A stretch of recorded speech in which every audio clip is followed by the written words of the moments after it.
बंदी छोड़ सतगुरु रामपाल जी परमेश्वर जी की जय हो।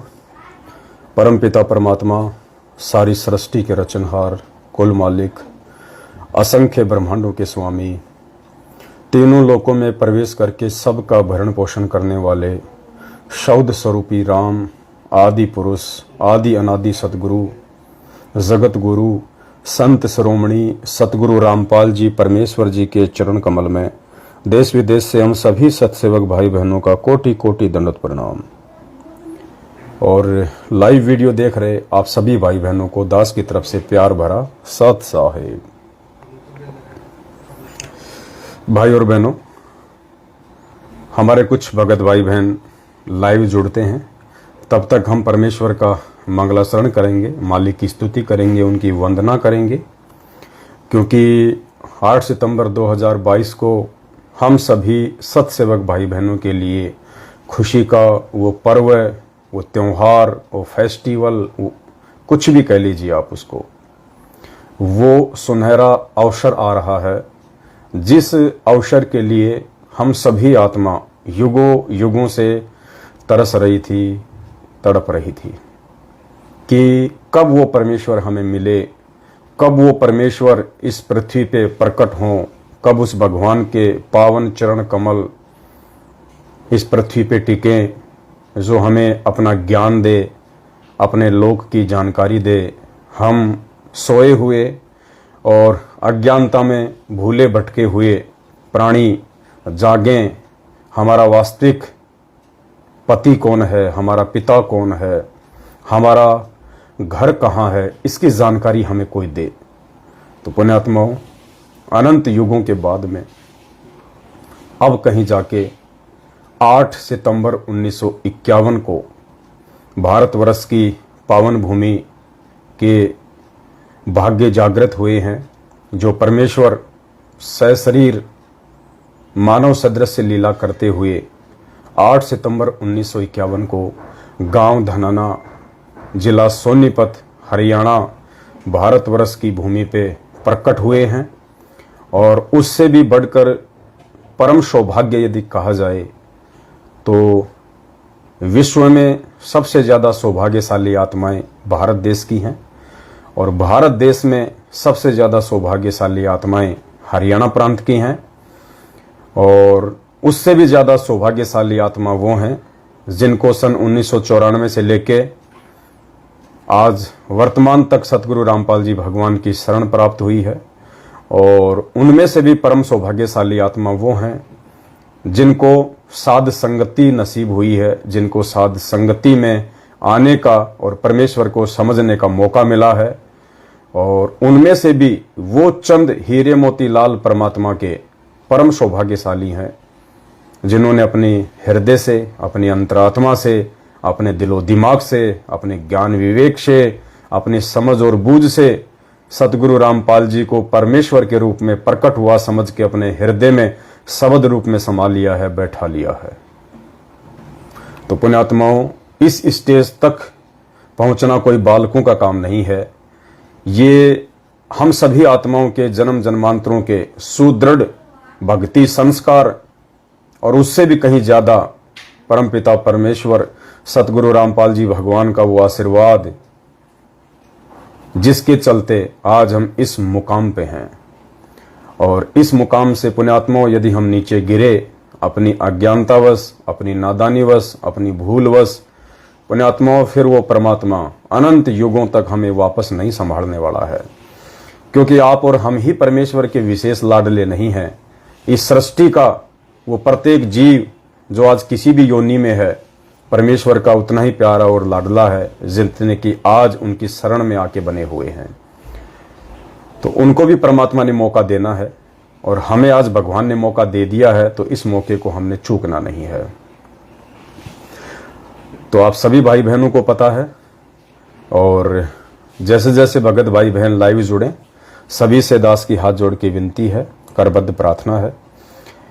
दास परमात्मा की स्तुति करेगा, मंगलाचरण करेगा, और तब तक आप सभी भाई बहन इस वीडियो को ज़्यादा से ज़्यादा फेसबुक पे, व्हाट्सएप पे शेयर कर सकते हैं तो कर दीजिएगा।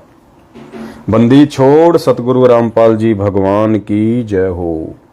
गरीब नमो नमो शतपुरष कुहू नमस्कार गुरु की नहीं। सुर नर मुनि जन साधु महा संतों सर्वस दीन ही। सतगुरु साहिब संत सब दंडोतम प्रणाम। आगे पीछे मध्य हुए तिनको जा कुर्बान। नराकार निर्विषम काल जाल भय भंजनम।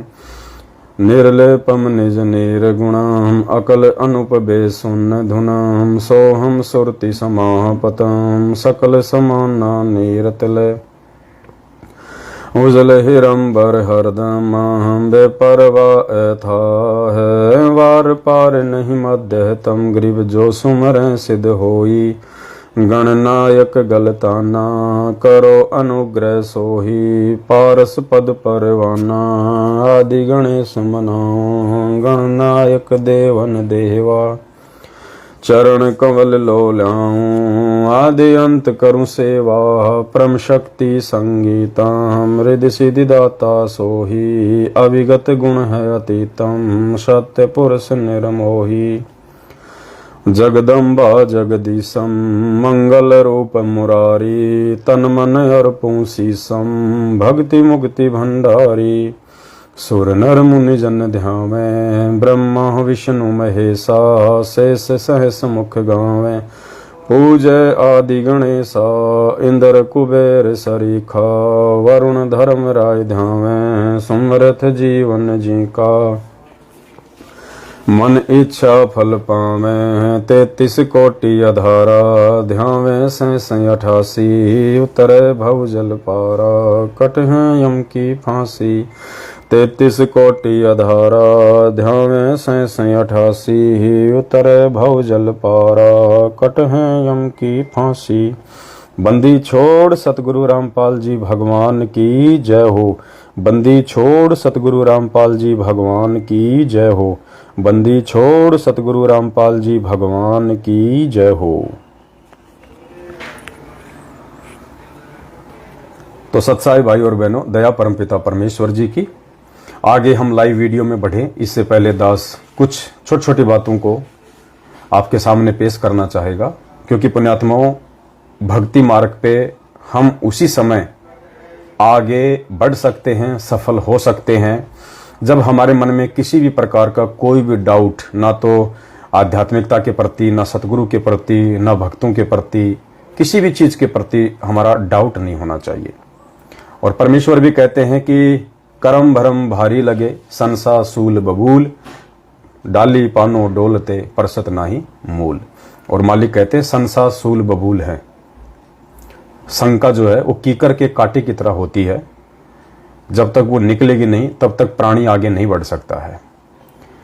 तो दया परमपिता परमेश्वर जी की पहले 8 सितंबर 2022 को सतगुरु प्रगट दिवस सात संगतियों के माध्यम से जगह जगह मनाने के विषय में हम चर्चा कर रहे थे जयपुर में कजोड़ भाई के साथ में। और कजोड़ भाई से डिस्कस हुआ तो उन्होंने भी यही कहा कि भाई हम जयपुर में अगर परमात्मा दया बख्शेंगे तो सात संगति रखेंगे। तो कुछ बातें दास ने उनके सामने रखी, फिर वो सहमत हो गए कि भाई हम मान लो जयपुर में सात संगति रख भी लेंगे, मैसेज भी डालेंगे, नहीं डालेंगे तो भी मालूम तो हो ही जाता है। और मैनेजमेंट अपनी उस पुरानी घटिया आदत के तहत बीच में टांग अड़ाएगा, पुलिस प्रशासन को लाके खड़ा कर देगा, व्यवधान डालेगा, सात संगति को रुकवा देगा, नहीं हो पाएगी।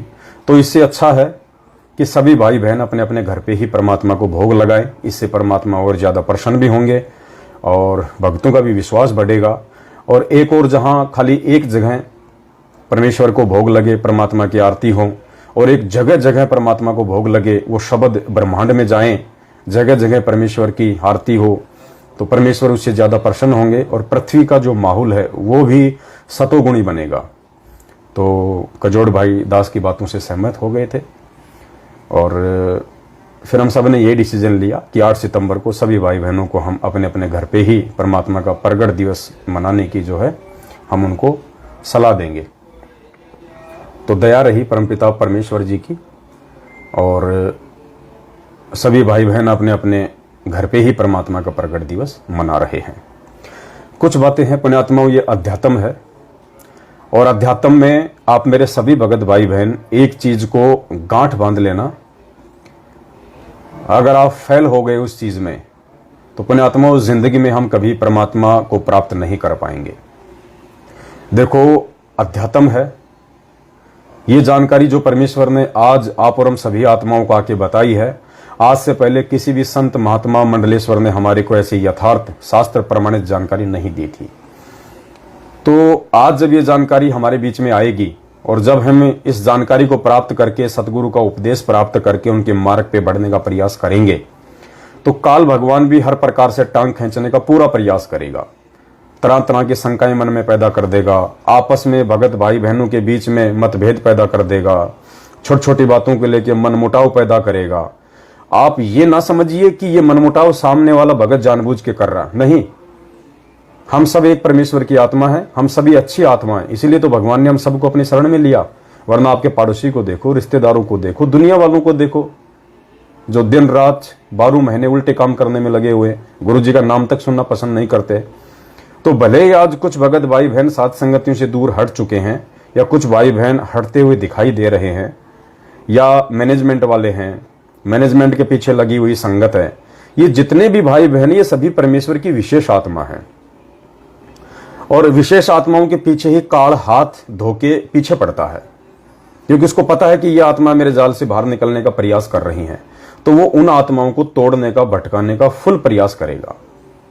तो है सभी परमात्मा की विशेष आत्माएं, लेकिन जब कोई भी प्राणी काल प्रेरित हो जाता है तो उसके बाद उसको लगता है कि मैं जो बात बोल रहा हूं या मेरे मन में जो बातें आ रही हैं वो बिल्कुल सत्य हैं, और सामने वाला जो सत्य बात कह रहा है वो बातें भी उसको उल्टी नजर आएंगी। तो इसमें दोष उस आत्मा का नहीं है जो काल प्रेरणा के चलते अपनी विचारधारा को उल्टी बना चुका है। अब हमने क्या करना है ऐसी स्थिति में? अब ऐसी स्थिति में काल फिर उस आत्मा से उल्टे ही काम करवाएगा, आपको भड़काने वाले काम करवाएगा, आपको जोश दिलाने वाले काम कराएगा, आपके साथ में उल्टे सीधे विचारों के साथ में पेश आएगा।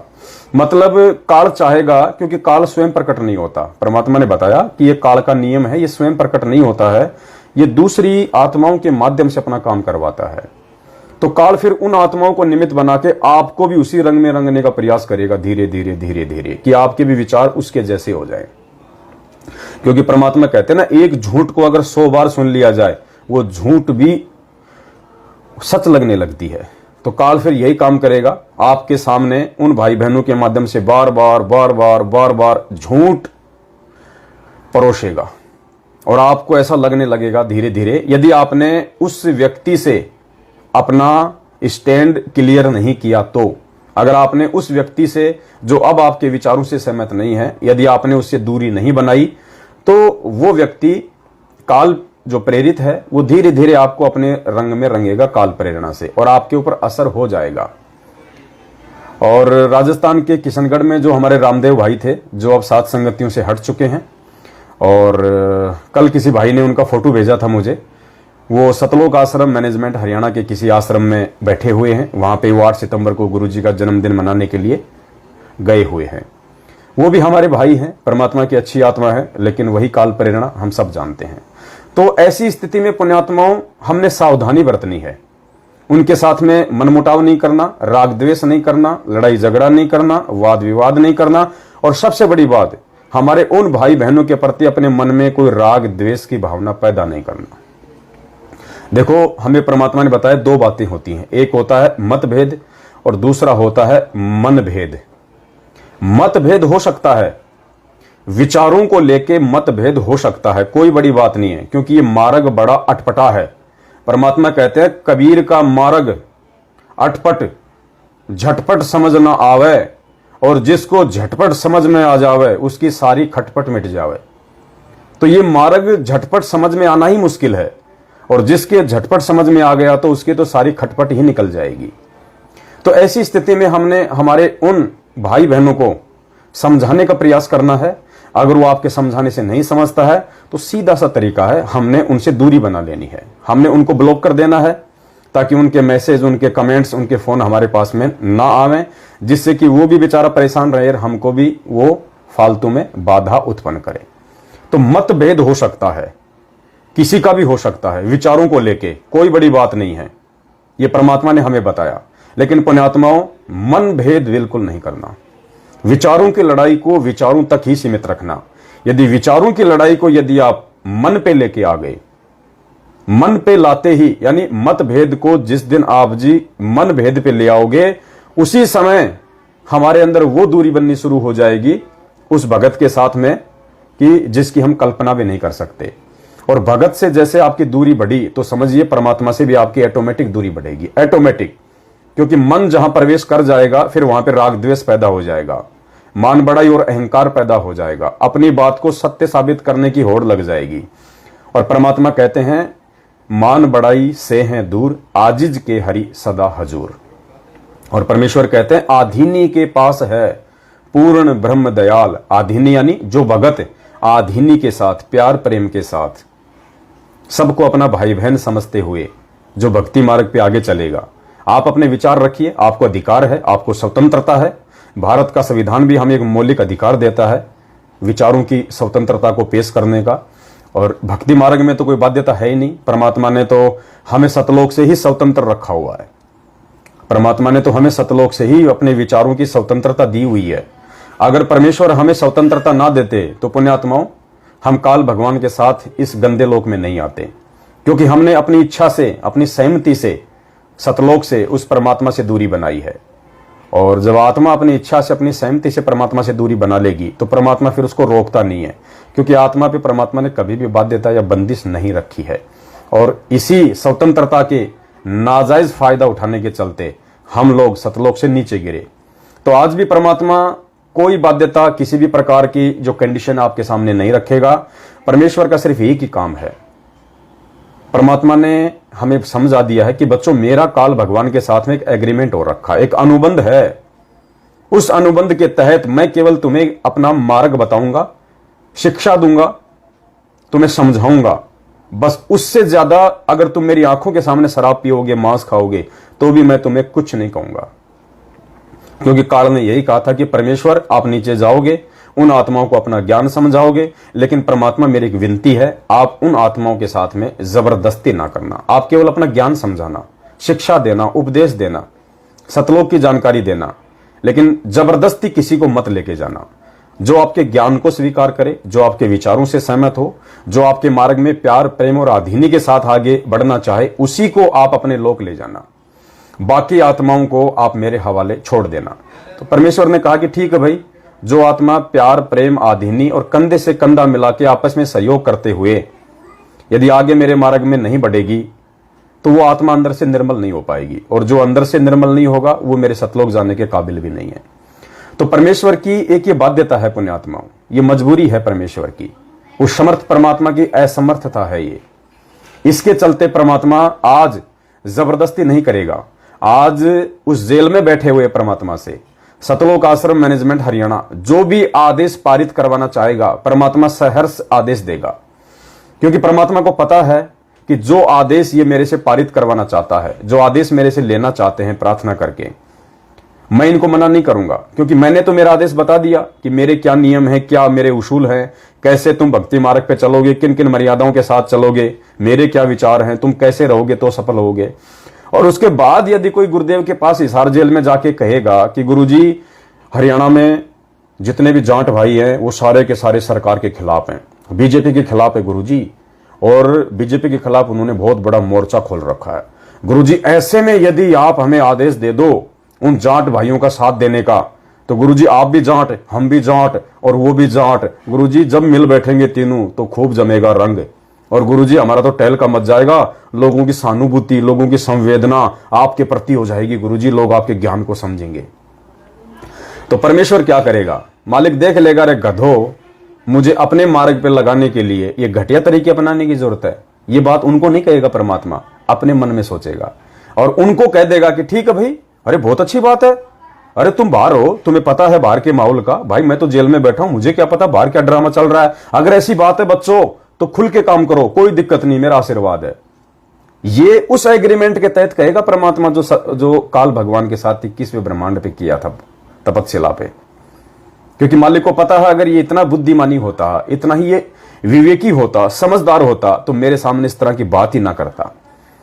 और ये मेरे सामने इस तरह की बातें कह रहा है, ये कर रहा है, इसका मतलब मैं इसको मना कर दूंगा तो भी ये अपनी मनमानी काल प्रेरणा से पूरी करेगा।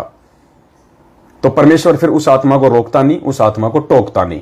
और यही कारण था 2008 से सतलोक आश्रम बरवाला में डीवीडी से नाम दीक्षा देना शुरू करना। डीवीडी तो परमात्मा ने 2005 में ही बना दी थी। उसके बाद तो 2006 का करोथा कांड हो गया था। 2 साल गुरुजी जेल में रहे थे। क्या उन 2 सालों में कोई नामदान केंद्र नहीं खुल सकता था?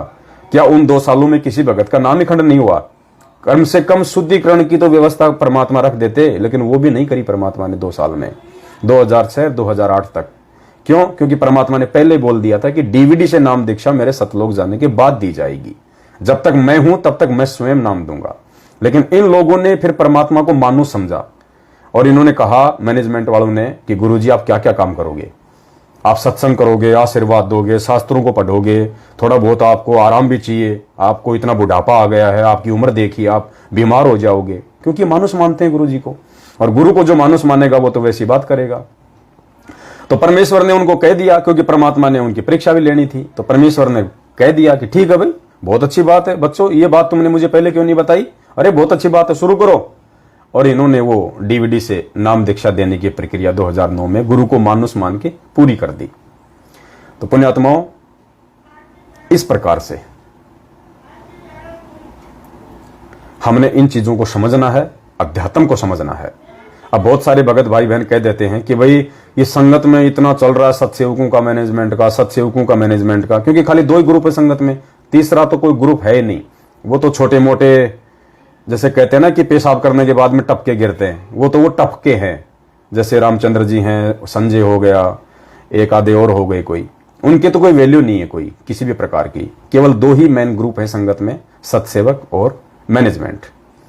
अब बहुत सारे भाई बहन कह देते हैं कि भाई गुरुजी सीधा सीधा क्यों नहीं कह देते कि वो सही वो गलत? तो पुण्यात्माओं, परमात्मा ऐसा नहीं करेगा उस एग्रीमेंट के अकॉर्डिंग। अगर आज ही परमात्मा ये बात बोल दे किसी भी ऑडियो में या वीडियो में या किसी भी लेटर में जिनको आप सत्य मानते हो, अगर गुरुजी ये कह दें कि भाई ये मैनेजमेंट वाले गलत हैं, ये गलत कर रहे हैं, मेरे आदेशों के खिलाफ कर रहे हैं। बच्चों, मैंने तुम्हें 27 साल से कब आदेश दिया था राजनीति का, आरक्षणबाजी का? 27 साल होगी मेरे को बच्चों। मैंने कब मेरे आश्रम में रक्तदान का कैंप लगवाया? कब मैंने देहदान का कैंप लगवाया? कब मैंने जाटों को आरक्षण में साथ दिया? बचाओ, ये सारे उल्टे कुकर्म कर रहे हैं। और मेरे सत्सेवक बच्चे जो ज्ञान आधार से भाई बहनों को समझा रहे हैं, बिल्कुल सही काम कर रहे हैं। और सारे भाई बहन साथ संगतियों से जुड़ जाओ। अगर ये बात परमात्मा बोल भी देंगे आपके अनुसार ऑडियो वीडियो लेटर में, तो पहली बात तो वो लेटर हमारे तक आने नहीं देंगे। आप सब जानते हो अच्छे तरीके से, वो लेटर बाहर आएगा नहीं, वो ऑडियो वीडियो बाहर आएगा ही नहीं। और मान लीजिए अगर वो ऑडियो वीडियो लेटर बाहर आ भी गया, तो पुण्यात्माओं, जो छटनी परमात्मा ज्ञान आधार से जो करवाना चाहता है, सात संगतियों से पहले जोड़ जोड़ के फिर उसका जूस निकाल निकाल के, वो छटनी नहीं हो पाएगी। क्योंकि ये आदेश आने के बाद में हर व्यक्ति जो आगे चल के काल प्रेरित होना है, जिसको परमात्मा ने अपने मिशन से बाहर करना है, जो सतलोक जाने के काबिल नहीं है, जो अभी भगत नहीं बना है, वो भी साध संगतियों से ही चिपके रहेंगे। ये सोच के कि गुरु जी का आदेश आ गया भाई, साध संगति से हट गए तो फिर मामला खराब हो जाएगा। तो ये सोच के वो लोग साध संगति से जुड़े भी रहेंगे और उल्टे सीधे सारे कुकर्म और बकवाद भी करते रहेंगे और नाम धराएंगे सत्सेवक। जो हालत आज मैनेजमेंट की हो रही है इन ऑडियो वीडियो को देख के कि गुरुजी का आशीर्वाद तो मैनेजमेंट के साथ में है, गुरुजी कह रहे हैं मैनेजमेंट मेरा बनाया हुआ है। तो आज इस मैनेजमेंट में जितने कुकर्म हो रहे हैं वो कौन कर रहा है? उन्हीं के पीछे लगे हुए लोग।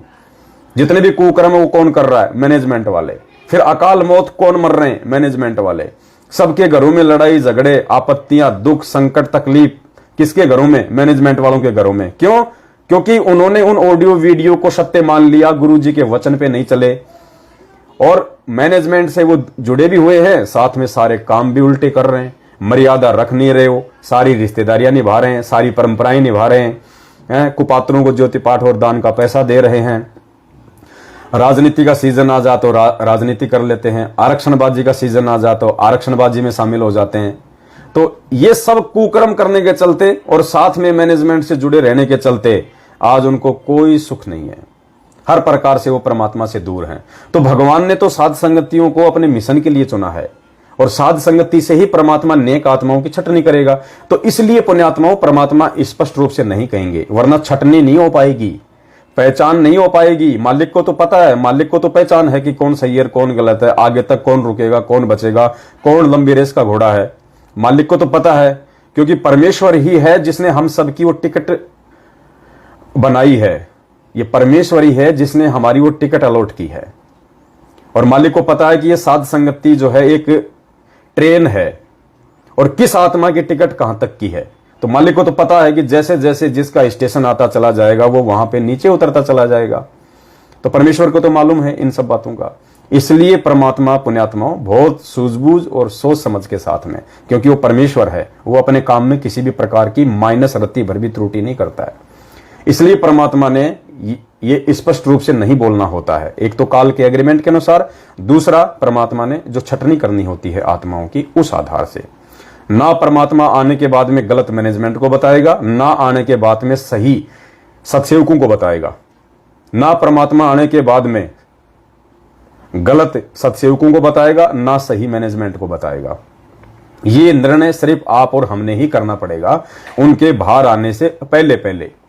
परमात्मा अपने ऊपर नहीं लेता कोई भी बात, लेकिन उनका विधान बना रखा मालिक ने, विधान के अनुसार सारे काम करता है कि राम किसी को मारे नहीं और मारे तो हत्यारा राम। यानी गुरुजी किसी को गलत बताएंगे नहीं, अगर गलत बताया तो गुरुजी गलत। राम किसी को मारे नहीं, मारे तो हत्यारा राम। अपने आप ही मर जाएंगे, अपने आप ही छट जाएंगे कर कर खोटे काम। तो परमेश्वर किसी का भी लेखा जोखा, किसी की बही खाता लेके आश्रम में नहीं बैठेगा कि इस तरफ मैनेजमेंट बैठ जाओ, इस तरफ सत्सेवक बैठ जाओ, कौन सही है कौन गलत है। अगर परमात्मा ने ऐसे ही बही खाता लेके दोनों पार्टियों को सामने बैठा के अगर छटनी करनी होती, पुण्यात्माओं 27 साल से भगवान ने रातों को 2-2 बजे तक जाके सत्संग करने की जरूरत नहीं थी। फिर ये सत्संग क्या करेंगे? छटनी कौन करेगा? सत्संग करेंगे, गुरुजी के विचार करेंगे, गुरुजी के वचन करेंगे। फिर उन विचारों से प्रभावित उस भगत के लक्षण, भगत के गुण, भगत के विचार, भगत की आधीनी, भगत का प्रेम, भगत की बुद्धि, भगत का विवेक, ये करेगा। तो इस बहम में कोई भाई बहन ना रहे। तो मेरा सभी भाई बहनों से विनती है, प्रार्थना है, विचारों तक ही अपनी लड़ाई को सीमित रखेंगे तो आप भक्ति मार्ग पे आप टिके रहेंगे। और विचार हो सकता है आगे चल के आपको समझ में आ जाए, हो सकता है हम गलत हैं, हो सकता है आप गलत हो।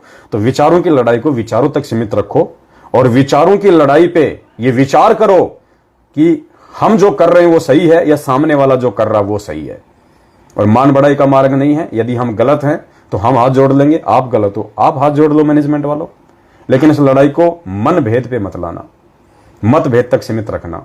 लेकिन मैनेजमेंट ने लड़ाई को मन भेद पे लाके खड़ा कर दिया, और मन भेद पे लाने के चलते काल इनके अंदर इतना समाहित हो गया, इन्होंने हमारे ऊपर लठ बरसाने में भी कोई कसर नहीं छोड़ी, जान से मारने में भी कोई कसर नहीं छोड़ी।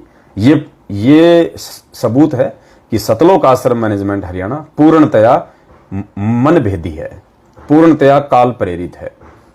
लेकिन जो साथ संगत से हमारे भाई बहन जो अपने विचारों को थोड़ा साइड में लेके जा रहे हैं, जो हमारे से इत्तेफाक नहीं रखते हैं, तो उन मेरे सभी भाई बहनों से मेरी विनती है, मेरी प्रार्थना है, आप थोड़ा सा विचार कीजिए। हम सभी एक ही परमात्मा के बच्चे हैं, अंत में मिलना सबको एक ही जगह पे है। तो इतनी अपने मन में जगह जरूर रखना कि कल को आपस में मिलें तो सच्चाई बोलने के लायक रहें, सच्चाई बोलने के हम काबिल रहें।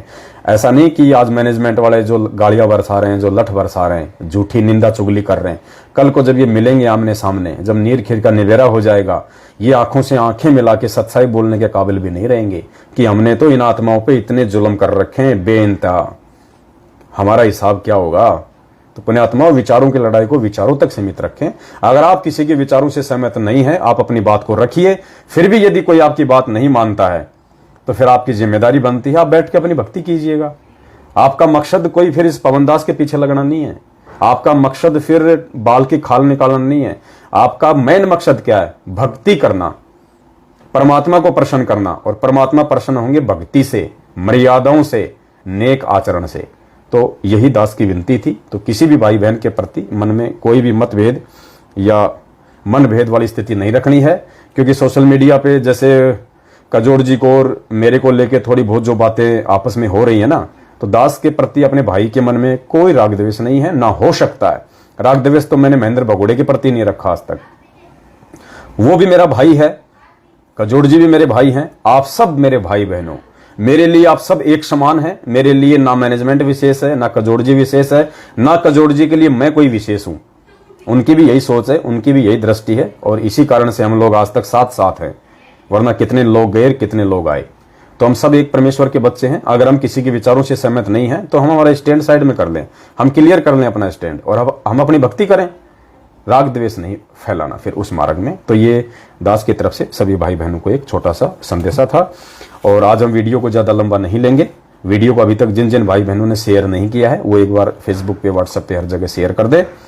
अब आज के वीडियो का मुख्य जो मकसद है वो ये है कि अभी 8 सितंबर 2022 को जो परमपिता परमेश्वर सतगुरु रामपाल जी भगवान का प्रकट दिवस हर घर में हलवे राम का भोग लगा के 42 मिनट की भोग की आरती के साथ में जो मनाया जाएगा, वो कैसे मनाना है, क्या क्या करना है, क्या क्या सावधानियां बरतनी है, ताकि किसी भी प्रकार की कोई त्रुटि ना रहे, परमेश्वर हमसे किसी भी बात को लेकर नाराज ना हो जाए। तो ये जानकारी देना सभी भाई बहनों को नितांत आवश्यक थी। तो परमात्मा ने कल ही प्रेरणा की, तो दास आप सभी भाई बहनों के साथ में लाइव हैं, और कुछ 20-25 भाई बहनों के सवाल हैं सतगुरु प्रगट दिवस को मनाने को लेकर। तो परमात्मा दया करे, सभी भाई बहनों को ये चीजें हम बताएंगे। अभी सबसे पहली जो शंका है वो है घर में प्रकट दिवस किस प्रकार मनाना है। यानी जो नए भाई बहन हैं, जिनको नहीं पता है, जो अभी नए नए जुड़े हैं या मैनेजमेंट से निकल के आ रहे हैं, तो उन्होंने अभी 2-3 साल पहले उन्होंने कभी कोई प्रकट दिवस मनाया नहीं। तो वो कह रहे हैं कि हम प्रकट दिवस अपने घर पे हम कैसे मनाएं। देखिए भाई और बहनों, बहुत ही सिंपल है, बहुत ही आसान है, बहुत ही सहज मार्ग है। परमात्मा हमारे भावों से प्रसन्न होता है। परमात्मा 56 भोग से प्रसन्न नहीं होता। अगर आप 56 भोग लगाने के काबिल हैं, आपकी आर्थिक स्थिति आपको मंजूरी देती है, बहुत अच्छी बात है। 56 क्या, 156 का भोग लगाइए आप, कोई दिक्कत नहीं। तो सदगुरु प्रगट दिवस मनाने के लिए हमने जो करना है वो ये करना है, परमेश्वर के आदेश अनुसार, उनके भक्ति विधान के अनुसार 8 सितंबर के दिन आप जी किसी भी समय की कोई बाउंडेशन नहीं है। जैसे होली आती है कि साहब 6 बजे मनानी है, 6 बजे होली जलेगी, 7 बजे होली जलेगी, कोई मुहूर्त नहीं है। 24 घंटे में कभी भी, सुबह, दोपहर को, दिन में, कभी भी, रात्रि 12 बजे से पहले पहले आप परमेश्वर को प्रसन्न कर सकते हैं, भोग लगा सकते हैं। लेकिन फिर भी अगर आपके पास समय है, और आश्रम में जब हम जाया करते थे तो आश्रम में परमेश्वर को फिक्स 11 बजे भोग लगता था। अब 11 बजे भोग लगता था आश्रम में, इसका मतलब ये नहीं कि हम घर में भी 11 बजे भोग लगाएंगे तो ही गुरुजी प्रसन्न होंगे, नहीं। आश्रम में फिर 11 बजे भोग लगता था, 1 घंटा भोग की प्रोसीजर में लग जाता था। उसके बाद फिर 12 बजे गुरुजी को सत्संग करने के लिए बैठना होता था। इसलिए परमात्मा अपना टाइम सेट करके भोग लगाया करते थे। आप सुबह 5 बजे भी लगा सकते हैं, रात के 12 बजे के बाद आप 1 बजे भी लगा सकते हैं 8 सितंबर को, रात के 2 बजे भी लगा सकते हैं, 3 बजे भी लगा सकते हैं, सुबह 6 बजे भी लगा सकते हैं, दिन के 12 बजे भी लगा सकते हैं, दोपहर के 2 बजे भी लगा सकते हैं, शाम को 6 बजे भी लगा सकते हैं, रात्रि 8 बजे भी लगा सकते हैं। रात को 12 बजे से पहले पहले 8 सितंबर को आप कभी भी गुरुजी को भोग लगा सकते हैं। समय की कोई बाउंडेशन नहीं है। थोड़ा सा हलवाराम बना लीजिए, जितने आपके घर में मेंबर हैं। मान लीजिए आपके घर में 5 मेंबर हैं, 10 मेंबर हैं, 2 मेंबर हैं, हलवाराम केवल परमेश्वर को भोग लगाने के लिए लगाइए। कितना, जितना एक प्रसाद के रूप में आता है, 1 चम्मच या 2 चम्मच, इतना सा। या जैसे आश्रम में हमारे को इतना मिलता था कि हमारी जो हथेली थी ना, इसमें आ जाता था, आसानी से हमारी आत्मा जो है वो तृप्त हो जाती थी। तो आप जी इतना सा हलवाराम परमेश्वर को भोग लगने के बाद जो ग्रहण करना है, उस हिसाब से आप जी 2-2 चम्मच या 3-3 चम्मच, जैसा भी आपकी इच्छा हो, उस हिसाब से पर मेंबर आप जी अपने घर पे हलवाराम बनाइए।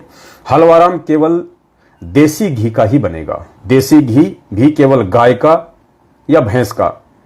अब दूध तो जैसे ऊंट भी देता है, ऊंटनी, दूध तो ऊंटनी भी देती है, दूध तो भेड़ बकरियां भी देती हैं, और उनका दूध निकाल के घी बना के भोग नहीं लगाना। केवल गाय और भैंस का ही विधान है। वैसे तो विधान तो मेन गाय का है, क्योंकि गाय को जो है मतलब सुरधेनु कहा जाता है।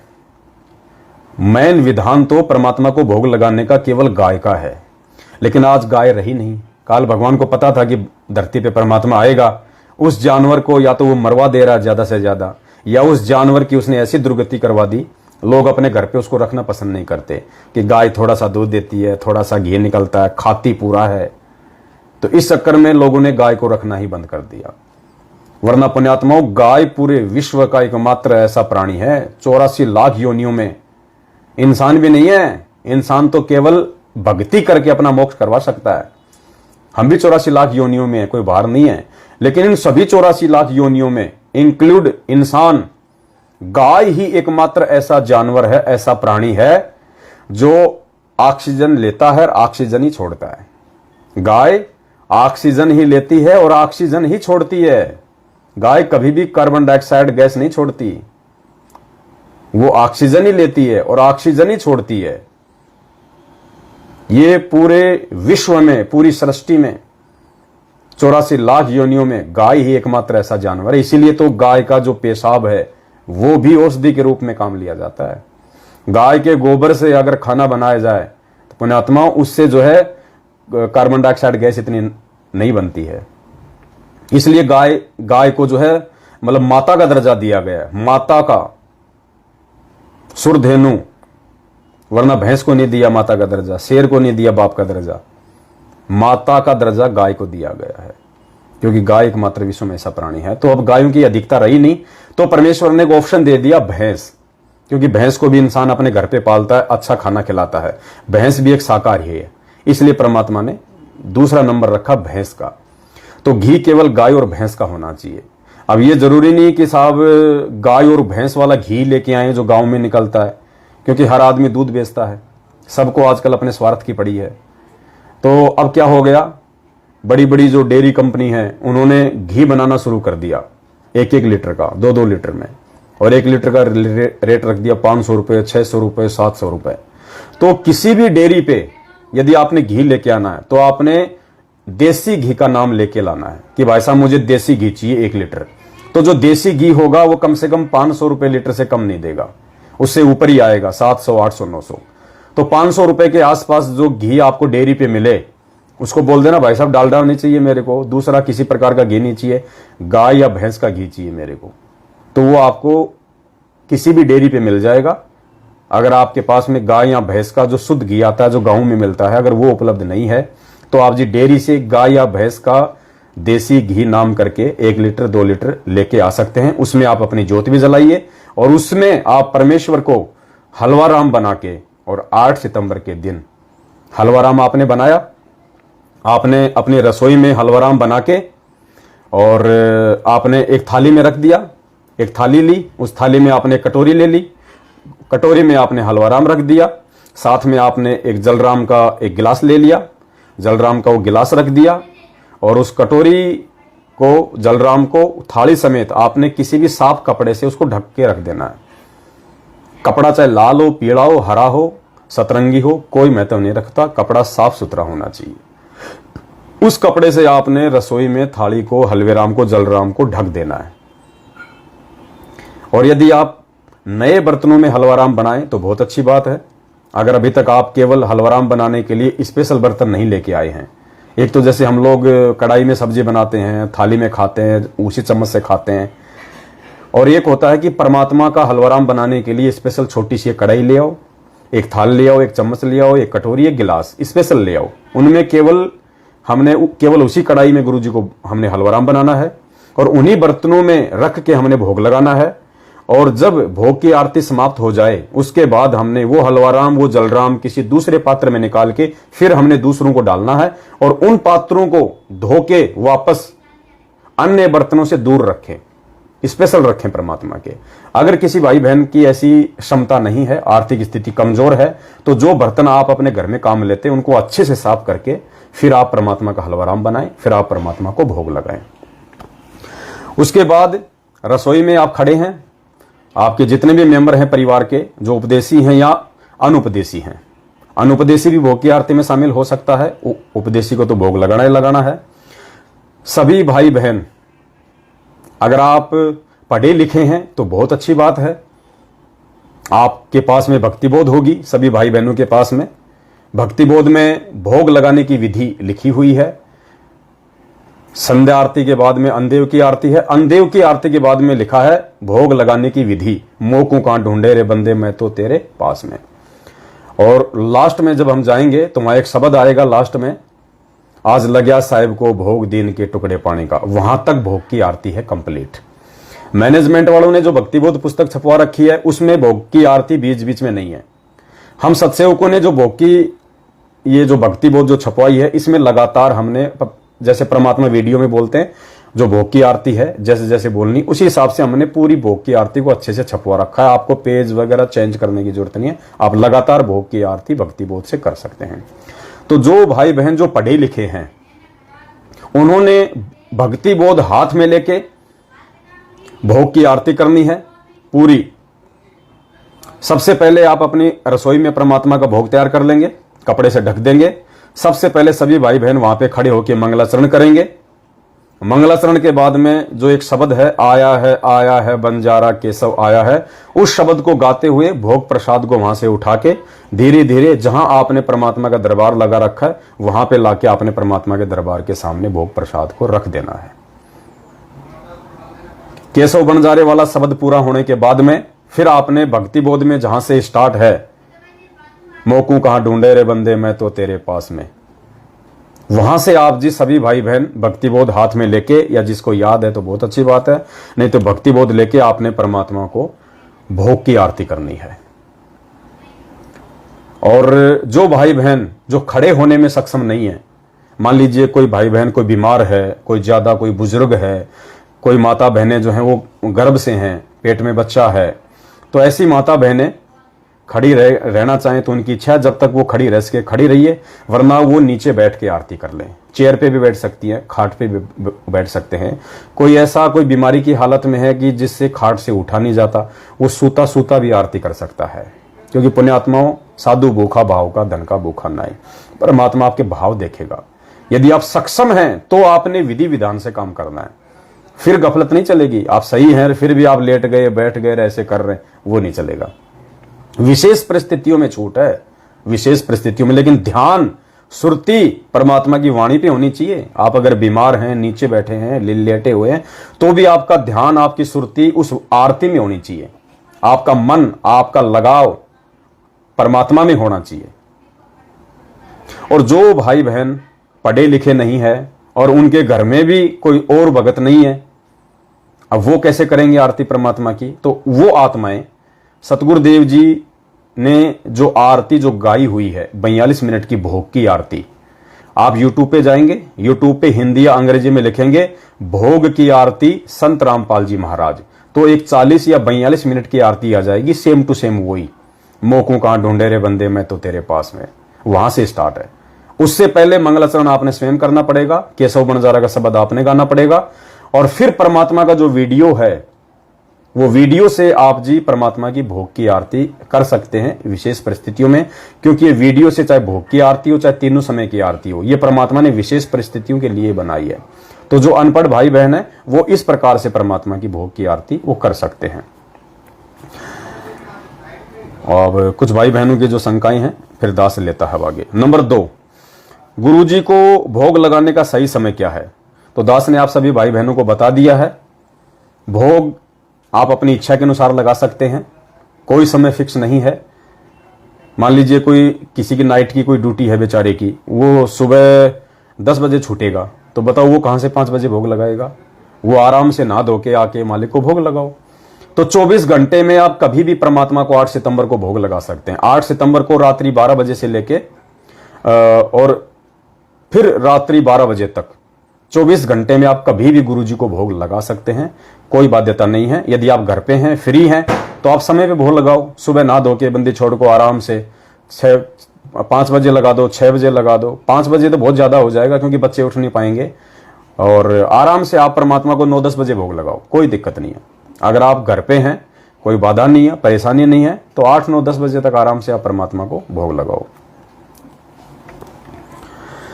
हलवे भगत ने हलवा आटे राम का बनाना है या सूजी का, क्या भगत हलवे में काजू किशमिश बादाम आदि डाल सकता है? तो दास ने आपको परसों के लाइव में बता दिया था कि परमात्मा को भोग लगाने का जो विधान है वो गेहूं के आटे का ही हलवाराम बनाने का विधान है। क्योंकि वैसे तो अन्न, हर चीज अन्न में आती है, भांग भी अन्न में आता है, धतूरा भी अन्न में आता है, गांजा भी अन्न में आता है, तंबाकू भी एक अन्न है, गेहूं भी एक अन्न है।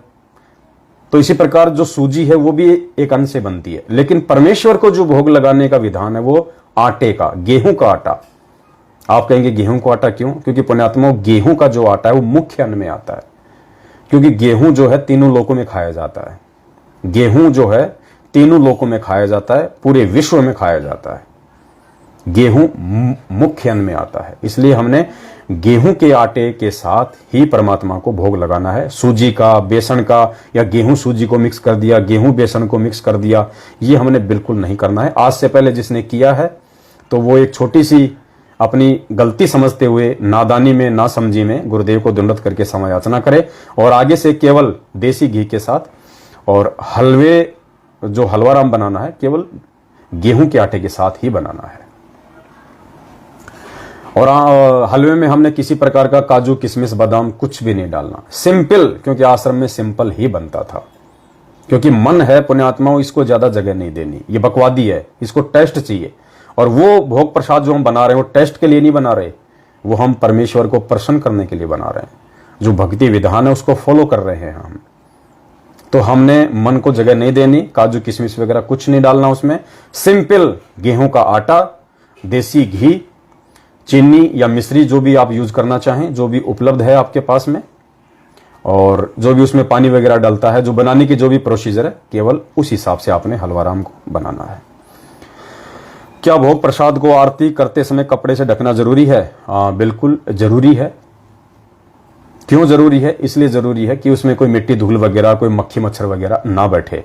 और ऐसा कोई रीजन नहीं है ढकने का, केवल इसीलिए कि साफ सफाई रहे, मक्खी मच्छर वगैरह ना बैठे और एक शुद्धता के साथ में परमात्मा को भोग लगे। और लास्ट में जब है परमात्मा का जब शब्द गाएंगे भोग की आरती का लास्ट में, आज लग्या साहिब को भोग दीन के टुकड़े पानी का, कोई जगह पुरबला भाग, तो उस समय हमने वो कपड़ा जो है उसको वहां से हटा देना है। उस समय हमने कपड़ा हटा देना है और हमने परमात्मा को भोग लगाना है। परमात्मा को भोग लगाने के लिए नए बर्तन खरीदने हैं या घर के पुराने बर्तनों में भोग लगा सकते हैं, यह दास ने आपको पहले ही बता दिया है। यदि आप सक्षम हैं तो आप नए बर्तन ले आइए, यदि आप सक्षम नहीं हैं तो जो पुराने बर्तन हैं आप उनको अच्छे से साफ करके धो मांज के परमात्मा को घर पे भोग लगाइए। क्या हलवाराम के साथ किसी अन्य वस्तु, रोटी, सब्जी आदि का भोग लगा सकते हैं? बिल्कुल लगा सकते हैं भगत जी। हलवाराम के साथ में आप जी खीरराम बना लीजिए। खीरराम परमेश्वर को बहुत पसंद है, क्योंकि जब भी 3 दिन का समागम होता था आश्रम में तो तीसरे दिन परमात्मा का जो भोग पड़ता था उसमें परमात्मा खीर बनवाते थे संडे को। खीर परमेश्वर को बहुत पसंद है। तो आप, और खीर में पुण्यात्माओं कुछ नहीं डालना, वो शामक वगैरह और ये काजू, किशमिश, बादाम, इलायची, फिलायची, पुण्यात्माओं कुछ नहीं डालना, सिर्फ दूध, चावल और मीठा, बिल्कुल सिंपल जो आश्रम में बनती थी। आप सब्जी राम बनाइए, हलवा राम बनाइए, रोटी राम बनाइए, चाहे पूड़ी राम बनाइए, आप जो मर्जी बनाइए अपने घर में, जो शुद्ध है। बाहर की मिठाई लाके हमने परमात्मा को भोग बिल्कुल नहीं लगानी, ये गलती बिल्कुल मत कर देना। चाहे मार्केट में कितनी अच्छी दुकान क्यों ना हो, कितना शुद्ध देसी घी की क्यों ना बनाता हो, बिल्कुल कोई मिठाई आपने नहीं लानी है। यदि आप अपने घर पे मिठाई से परमात्मा को भोग लगाना चाहते हैं, आपकी इच्छा है, आप सक्षम हैं, आप अपने घर पे बनाइए मिठाई शुद्धता के साथ। कोई भी आप मिठाई बनाइए, केवल भोग के लिए, भंडारे के लिए मिठाई यूज नहीं करना बिल्कुल भी। ये परंपरा बन जाएगी, परमात्मा नाराज होंगे, फिर ध्यान रखना। भंडारे में साग, सब्जी, रोटी, हलवा राम, खीर राम, या जैसे दाल या चावल, केवल परमेश्वर को थोड़ा भोग लगाने के लिए आप अपने घर पे कुछ भी मिठाई वगैरह आप जी जो है वो बना सकते हैं। फिर वो प्रसाद के रूप में आप भक्तों को दे सकते हैं। और जो भंडारा बनेगा स्पेशली ध्यान रखना, देसी घी का ही बनना चाहिए। सब्जी भी, रोटी भी, सब देसी घी की, देसी घी से ही रोटी चुपड़ी होनी चाहिए। नहीं है तो कोई दिक्कत नहीं। सब्जी बना रहे हो तो तेल में सब्जी बनाई हुई, रिफाइंड में सब्जी बनाई हुई, डालडा में सब्जी बनाई हुई, ये पुण्यात्माओं परमात्मा को भोग नहीं लगेगा। सिर्फ देसी घी के भंडारे का ही भोग लगेगा परमात्मा को। हाँ, तेल में बनाई हुई सब्जी आप जी अन्न देव की आरती कर सकते हैं। जो रोजाना हम अपने घर पे भंडारा बनाते हैं ना, तेल की सब्जी बनाते हैं रिफाइंड की, तो वो सब्जी को हमने परमात्मा को भोग नहीं लगाना, भोग की आरती में नहीं रखना। हम अन्न देव की आरती कर सकते हैं, जो थाली में रख के करते हैं ना, एक छोटा सा टुकड़ा तोड़ के, आरती अन्न देव तुम्हारी जैसे काया पले हमारी, ये वाला। तो अन्न देव की आरती रिफाइंड में बने हुए भोजन के साथ में हम कर सकते हैं, लेकिन देसी घी का भंडारा बनेगा तो ही गुरुदेव को भोग लगेगा। परमात्मा को हमने रिफाइंड का या डालडा का भोग नहीं लगाना। रिफाइंड तो हमने डालडा तो हमने वैसे भी नहीं खाना, किसी भी भाई ने खाना ही नहीं है, परमात्मा का आदेश है। डालडे में ये लोग क्या करते हैं, जानवरों की चर्बी मिक्स कर देते हैं उसके अंदर चिपचिपा बनाने के लिए, उसको चिकना बनाने के लिए, चिकनाई के लिए। तो डालडा तो हमने ना अपने घर पे खाने के लिए यूज करना है, ना बाहर की कोई चीज हमने डालडा में बनी हुई खानी है, बिल्कुल भी। तो आप अगर हलवेराम के साथ में भंडारे का भी भोग लगाना चाहते हैं तो बहुत अच्छी बात है। भंडारा बनाओ परमात्मा का, बढ़िया भंडारा बनाओ, शुद्ध विचारों के साथ, शुद्ध खाने के साथ, शुद्ध सामग्री के साथ, देसी घी का। आप पुण्यात्माओं, आप अपने लिए भले, अगर आपकी स्थिति खराब है, आप अपने लिए भले चाहे वो तेल में सब्जी बना लो, लेकिन परमात्मा के लिए थोड़ी सी सब्जी देसी घी में बनाओ और वो भोग लगाओ मालिक को। भोग लगाने के बाद भोग प्रसाद को भंडारे के साथ मिक्स कर सकते हैं या अलग से भक्तों को देना है। देखो पुण्यात्माओं, कई बार क्या होता है कि भंडारा ज्यादा बन जाता है सात संगति सत्संग में, और हम जो गुरु जी को भोग लगा रहे हैं, भोग लगाने के बाद हम वो सारा भंडारे में मिक्स कर देते हैं, और भंडारा यदि बच गया तो फिर हम क्या करेंगे, उसको क्या करेंगे बताओ? क्या ऑप्शन आपके पास में? अगर आड़ोस पड़ोस में कोई है तो हम उसको देंगे, या फिर हम किसी जानवर को देंगे, या आपको कहीं बाहर, आपको कहीं पे बहते हुए पानी में डालना पड़ेगा, या जमीन में कोई गड्ढा खोद के डालना पड़ेगा। वैसे भंडारा आप जी फेंक नहीं सकते। तो इसलिए दास की विनती है, भोग प्रसाद जो लगाया है आपने गुरु जी को, उसको आप जी अलग रखें, भंडारे को आप जी अलग रखें, क्योंकि वो भी भंडारे में से ही निकाला हुआ है, दोनों एक ही चीज है। लेकिन स्पेशली जो गुरु जी को भोग लग जाता है उसको आप जी भंडारे में बिल्कुल भी मिक्स ना करें, और जो भोग आपने गुरु जी को लगाया है उसको आपस में मिक्स कर लें। हलवे राम को मिक्स ना करें भंडारे के साथ। जो गुरु जी को आप भंडारे का हलवा राम का भोग लगाओगे ना, तो हलवा राम तो सबको आपने थोड़ा थोड़ा वैसे ही देना है। बाकी जो सब्जी रोटी, जो खीर वगैरह जो भी है, उसको आपने मिक्स कर लेना है छोटा छोटा तोड़ के, वो फिर सभी भाई बहनों को आपने थोड़ा थोड़ा प्रसाद के रूप में देना है, और बाकी जो बचा हुआ है वो आपने भंडारा सभी भाई बहनों को जो है वो करवाना है। क्या अन्य खाद्य पदार्थों जैसे सब्जी या मिठाई आदि को भी देसी घी में बनाना है? देखो, गुरुजी को जो भोग लगेगा वो तो सब देसी घी में ही बनेगा, उसमें तो डालडा या तेल या रिफाइंड बिल्कुल भी मिक्स नहीं होगा। जो भगत भाई बहन पढ़े लिखे नहीं है वो भोग की आरती कैसे करें, तो दास ने आपको बता दिया है। ऐसी विशेष परिस्थिति के लिए ही परमात्मा ने वो भोग का वीडियो बनाया है। ऐसी विशेष परिस्थिति में माता बहनें, भाई बुजुर्ग, परमात्मा का ऑडियो वीडियो में टीवी में वो 42 मिनट की भोग की आरती लगा लें। लेकिन जो पढ़े लिखे हैं, जो पढ़ना जानते हैं, जिनके पास में भक्ति बोध है, वो भूल के भी गुरु जी का ऑडियो वीडियो ना चलाएं। बिल्कुल भी ये गलती मत कर देना, आपने स्वयं ही करनी है फिर वो आरती। क्या गुरुदेव को लगाया गया भोग प्रसाद घर के अनुपदेशी सदस्यों को भी दे सकते हैं? क्या आसपास के पड़ोसी अनुपदेशी लोगों को भी घर बुलाकर भोग प्रसाद दे सकते हैं? देखिए, भोग की आरती में कोई भी व्यक्ति शामिल हो सकता है, चाहे वो उपदेशी हो चाहे अनुपदेशी हो। हाँ, यदि कोई अनुपदेशी है और उसने यदि कोई गुटखा वगैरह खा रखा है, शराब वगैरह पी हुई है, या मांस वगैरह खा रखा है अभी अभी, तो ऐसी आत्माओं से हाथ जोड़ लेना, उनको भोग की आरती में शामिल नहीं करना। वो दूर बैठ के सुने, वो एक बात अलग है। आपका घर का मेंबर है, घर से बाहर नहीं निकल रहा, इसमें आपको कोई दोष नहीं है। कबीरा तेरी झोपड़ी गलकटियन के पास, जो करेगा सो भरेगा, तू क्यों भया उदयास। लेकिन जानबूझ के आपने ऐसे लोगों को बिल्कुल भी भोग की आरती में नहीं बुलाना है, नहीं बैठाना है। और भोग लगने के बाद में आप उन व्यक्तियों को भंडारा करवा सकते हैं, आप उनको भंडारा करवा सकते हैं। और आप उनको जो परमात्मा का भोग प्रसाद है, वो भोग प्रसाद आप उनको पुण्यात्मा उस समय देना जब उनका नशा उतर जाए, जब वो अपने होश में आ जाए ना, उस समय, चाहे शाम को या अगले दिन, उस समय आप उनको भोग का प्रसाद अपने घर वालों को दे देना, जो शराब पीता है, मांस खाता है, जिसने कोई गुटखा वगैरह जो भी है। और जो व्यक्ति आपके परिवार में है वो मांस भी खाता है, बीड़ी भी पीता है, गुटखा भी खाता है, शराब भी पीता है, भांग भी खाता है, सारे उल्टे काम करता है। और वो यदि भोग की आरती में शामिल होना चाहता है और उस समय यदि उस व्यक्ति ने ना तो कोई गुटखा खा रखा है, ना बीड़ी पी रखी है, ना उसने कोई शराब पी रखी है, ना कोई मांस खाया है, तो वो व्यक्ति हाथ पैर धोके या नहा के जैसा भी है वो परमात्मा की आरती में शामिल हो सकता है। लेकिन ऐसे व्यक्तियों से आपने भोग प्रसाद को बनवाने में कोई सहयोग नहीं लेना है। बीड़ी, गुटखा, शराब, मांस, तमाकू, भांग, दतूरा, मीट माट खाने वाला आदमी और अनुपदेशी, वो चाहे कितना अच्छा क्यों ना हो, अगर वो अनुपदेशी है तो आपने भोग प्रसाद और भंडारे में उससे किसी भी प्रकार का सहयोग नहीं लेना है। स्पेशली जो गुरुजी को भोग लगाया जाएगा, बाकी भंडारे के तो देखो आपके घर में रोज बनते हैं, आप भी खाना खाते हैं, उसमें कोई दिक्कत नहीं है। गुरुजी को जो भोग लगाया जा रहा है उसमें अनुपदेशी व्यक्ति का और नशा पता करने वाले का, भले उस समय उसने नशा पता ना कर रखा हो, लेकिन भंडारा उससे नहीं बनवाना, कोई सहयोग नहीं लेना। ठीक है, वो आपको मार्केट से सामान लाके दे सकता है, लेकिन जो बनाने का जो काम होता है वो माता बहनों ने या भाइयों ने स्वयं ही बनाना है।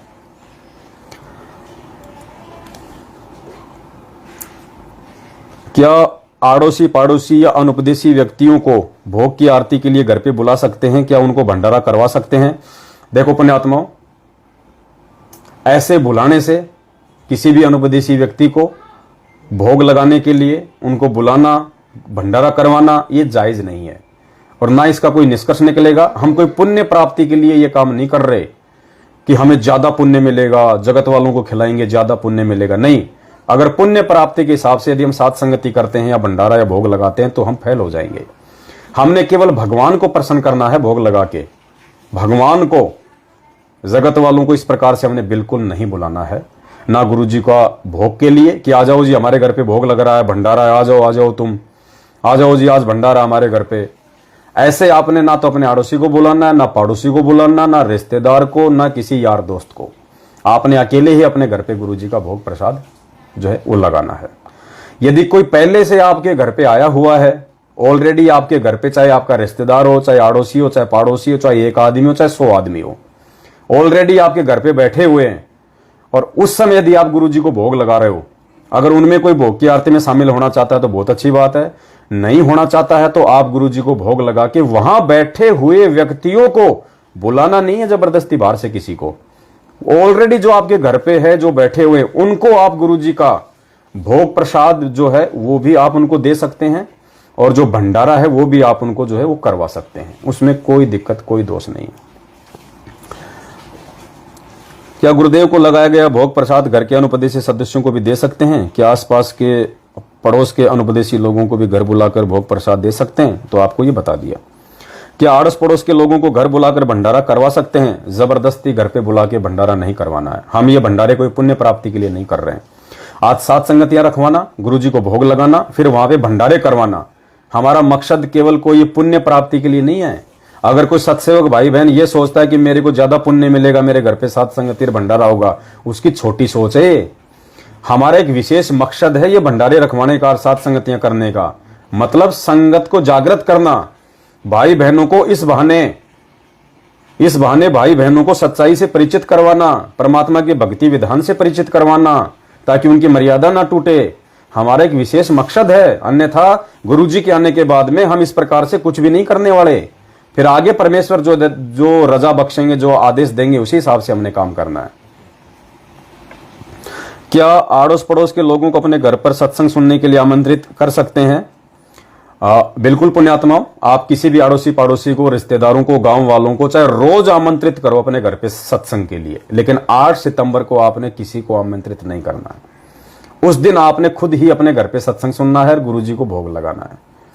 8 सितंबर के दिन स्पेशली आपने किसी को नहीं बुलाना है। अगर ऐसा होता तो हम सात संगतियां रखवा देते हम जगह जगह। हाँ, आप 9 सितंबर को बुलाओ अपने घर पे उनको, आप 9 सितंबर को बुलाओ, 10 सितंबर को बुलाओ, 7 सितंबर को बुलाओ, सत्संग सुनाओ, आए हुए को भंडारा कराओ, कोई दिक्कत नहीं है। लेकिन 8 सितंबर को केवल हम सब भाई बहनों ने मिलकर ही परमात्मा को घर पे भोग लगाना है।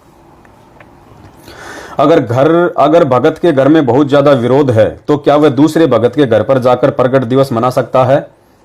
देखो पुण्यात्माओं, कोशिश करनी है। 99% तो हमने पैर रोप देने हैं। क्योंकि यदि आज भी हम हिम्मत नहीं करेंगे तो कौन से दिन हिम्मत करेंगे।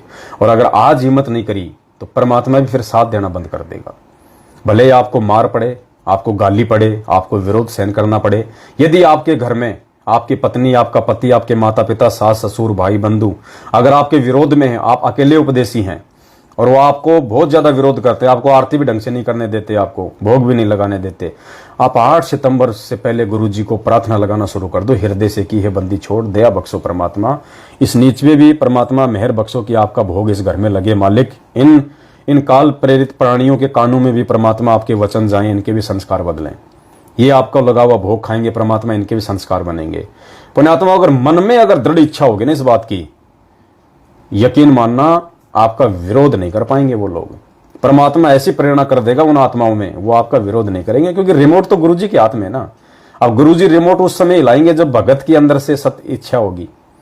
तो 99% तो आपने कोशिश करनी अपने घर पे ही, चाहे इतना साल आराम बनाओ, चाहे आरती चाहे मन मन में कर लेना, चाहे बोल के कर लेना, धीरे धीरे आवाज में कर लेना, अकेले में कर लेना, छत पे जाके कर लेना, चाहे अंडरग्राउंड में जाके कर लेना, बाथरूम में खड़े होके कर लेना, लेकिन घर पे लगाओ भोग मालिक को। किसी विशेष कारण से, विशेष परिस्थिति में, यानी कोई नया भगत भाई बहन है, इतना ज्ञान नहीं है, संघर्ष नहीं कर पा रहा है, उसको जानकारी भी नहीं है, ऐसी स्थिति में यदि कोई आपके पास में फोन करता है कि भगत जी क्या मैं आपके घर पे आ सकता हूं, भोग लगा सकता हूं, तो ऐसी स्थिति में आप किसी अपने सत्सेवक भाई बहन के घर पे परमात्मा को जाके भोग लगा सकते हैं, उसमें कोई दोष नहीं है। लेकिन जहां तक संभव हो आप संघर्ष करो और अपने घर पे भोग लगाओ। अगर कोई व्यक्ति बुजुर्ग है या तबीयत खराब हो तो क्या वह भोग की आरती बैठकर कर सकता है? बिल्कुल कर सकता है, बिल्कुल भोग की आरती बैठ के भी कर सकता है। यदि विशेष परिस्थितियों में किसी को कोई रोग है, कोई एक्सीडेंटल है, कोई बीमारी से परेशान है, कोई प्रेग्नेंट है, कोई हैंडीकैप है, तो वो बैठ के भी कर सकता है, लेट के भी कर सकता है। जो जवान है, अच्छा है, युवा है, सक्षम है, तो खड़े होके सर पे कोई भी कपड़ा बांध के, सफेद कपड़ा हो तो अच्छी बात है, सर पे अपना एक वस्त्र रख के, माता बहनें अपनी चुन्नी डाल सकती हैं, बांधने की जरूरत नहीं है। माता बहनें अपनी जो भी चीर होता है, जो ओढ़नी होती है, जो भी अपने सिर पे रखती हैं, वो रख के कर सकती हैं। चाहे तो वो व्हाइट कलर का कोई कपड़ा बांध सकती हैं, भाई भी ऐसा कर सकते हैं। क्योंकि आप देखते हैं जब गुरुजी आश्रम में भोग लगाते थे तो उस समय परमात्मा सफेद कपड़ा बांध के लगाते हैं, एक सम्मान का सूचक है ये। तो अब तो हमने भगवान को पहचान लिया, तो भोग किया, हम तो तीनों समय की आरती में भी परमात्मा को सफेद कपड़ा अपने सिर पे रख के आरती करते हैं, क्योंकि सामने भगवान है भाई, और भगवान के सामने नंगे सिर अच्छा नहीं लगता। सामने कोई जेठ आ जाए, किसी का ससुर आ जाए, वो नंगे सिर रहती है? नहीं रहती ना। जब एक 2 कोटि के प्राणी का तुम इतना सम्मान करते हो तो भगवान का सम्मान नहीं करोगे? कॉमन सेंस की बात है। क्या भोग की आरती के बाद विनती का अंग कर सकते हैं? बहुत अच्छी बात है, सबने करना है, सबने करना चाहिए। हम विनती करते जी गुरु जी थारे आगे, साहिब थारे आगे। भोग की आरती के बाद में सभी भाई बहन विनती करें, जरूर करें। बहुत अच्छी बात है, बहुत अच्छा पॉइंट याद दिलाया भाई ने। भोग की आरती सभी भाई बहनों ने करनी है, कोई दिक्कत नहीं है। और भोग की आरती के बाद में एक आरती और आती है, मारे हुआ पाठ पर कास बधाई मैं बांटूंगी, वो भी कर सकते हैं। क्योंकि पुण्यात्माओं अब हमें समझ में आ गया कि असली पाठ क्या है। ये इस पे नीचे लिखा हुआ है, नीचे नीचे की लाइन में, मूल्य नित्य नियम पाठ। गुरुजी ने क्या लिखा है देखिए, नीचे मूल्य में क्या लिखा है? नित्य नियम पाठ। हम भक्तों को जब ये पता चल गया कि धरती पे असली भगवान कौन है, तो उसके बाद पुण्यात्माओं हम भक्तों के लिए सबसे बड़ा पाठ ये भक्ति बोध है। तो हम तो इस पाठ को लेके आरती करेंगे, उस पाठ प्रकाश के लिए आरती नहीं कर रहे हम। हमारा पाठ प्रकाश ये है, ये पाठ करने से हमारी आत्मा में जो प्रकाश आएगा, हम तो वो पाठ प्रकाश करेंगे। तो शुरू में थोड़ा सा ध्यान रखना, मैनेजमेंट वालों की पुस्तकों में लिखा हुआ है कि मारे आए गरीबदास, मारे आए स्वामी रामदेवानंद, वो नहीं बोलना हमने केवल 2 ही शब्द बोलने हैं, मारे हुआ पाठ पर कास बधाई मैं बांटूंगी, मारे आए साहिब कबीर बधाई मैं बांटूंगी। या तो साहिब कबीर बोल दो, या मारे आए सतगुरु देव बधाई मैं बांटूंगी। इन दोनों में से एक कोई भी शब्द आप बोल दो, क्योंकि वो कबीर ही सतगुरु है, सतगुरु ही कबीर है। संत रामपाल जी ही कबीर है, राम और कबीर ही संत रामपाल जी है। संत रामपाल जी ही सतगुरु है, सतगुरु ही संत रामपाल जी हैं। इसके अलावा हमने और किसी को नहीं लगाना, क्योंकि हम केवल अपने भगवान को भोग लगाएंगे, किसी दूसरे को नहीं लगाएंगे। यदि हम इस पड़ोस के अनुपदेशी लोगों को भंडारे व सत्संग के लिए आमंत्रित करते हैं, वह भंडारा अगर आवश्यकता से अधिक बन जाता है तो क्या भंडारे को आस पड़ोस में बांट सकते हैं? बिल्कुल पुण्यात्माओं, जो भंडारा, यदि पहली बात तो हमने बहुत सोच समझ के उसी हिसाब से भंडारा तैयार करना है। सच्ची नीयत से करोगे तो परमात्मा भंडारा वेस्टेज होने नहीं देगा। फिर भी यदि भंडारा यदि बच जाता है तो हम पहले गुरु जी को दंडवत प्रणाम करें, गुरु जी से हम आज्ञा ले कि परमेश्वर इस अनमोल प्रसाद को यदि बाहर कहीं रखा जाएगा उससे बेटर है परमेश्वर आपके बच्चों के पेट में जाए, तो परमेश्वर आपको भोग लगा हुआ प्रसाद खाएंगे तो उनकी आत्मा आध्यात्म की ओर जागृत होगी।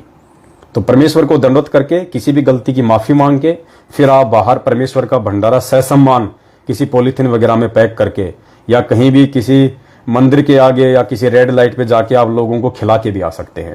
बच जाए तो, जानबूझ के बचाना भी नहीं है, नहीं तो फेल हो जाओगे। मालिक अंतर्यामी है, तुम सोचोगे लो मैं ज्यादा बना लेता हूं, फिर जो बच जाएगा वो तो बाहर जाके खिला के आ जाऊंगा, वहां भी फेल हो जाओगे, क्योंकि मालिक अंतर्यामी है। अनजाने में जो बच जाता है उसकी बात दास कर रहा है,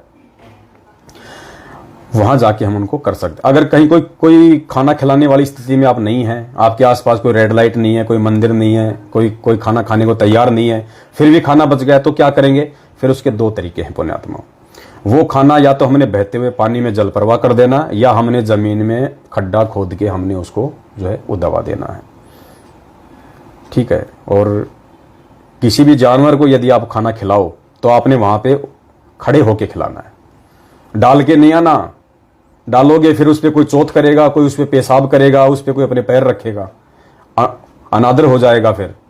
इसलिए अगर किसी जानवर को या पक्षी को डालते हो तो वो खाना आपने खड़े होके पूरा खिला के आना है, अन्यथा उसको बहते हुए पानी में जल प्रवाह कर सकते हैं, जमीन में गड्ढा खोद के दबा सकते हैं। अनादर नहीं करना परमेश्वर का। कुछ भक्तों की शंका है कि क्या आटे का हलवा राम बनाने में दूध का उपयोग कर सकते हैं, यानी आटे का हलवा दूध में बनाना है या पानी में? दूध का इस्तेमाल नहीं करना बिल्कुल भी। जो विधि परमेश्वर ने अपनाई है, जो आश्रमों में अपनाई थी, उसी विधि से हमने केवल जलराम, देसी घी, आटा और मीठा, केवल इसी का बनाना है। और कोई वस्तु हमने हलवे राम में छाछ से या दूध से या पनीर से बिल्कुल नहीं बनाना।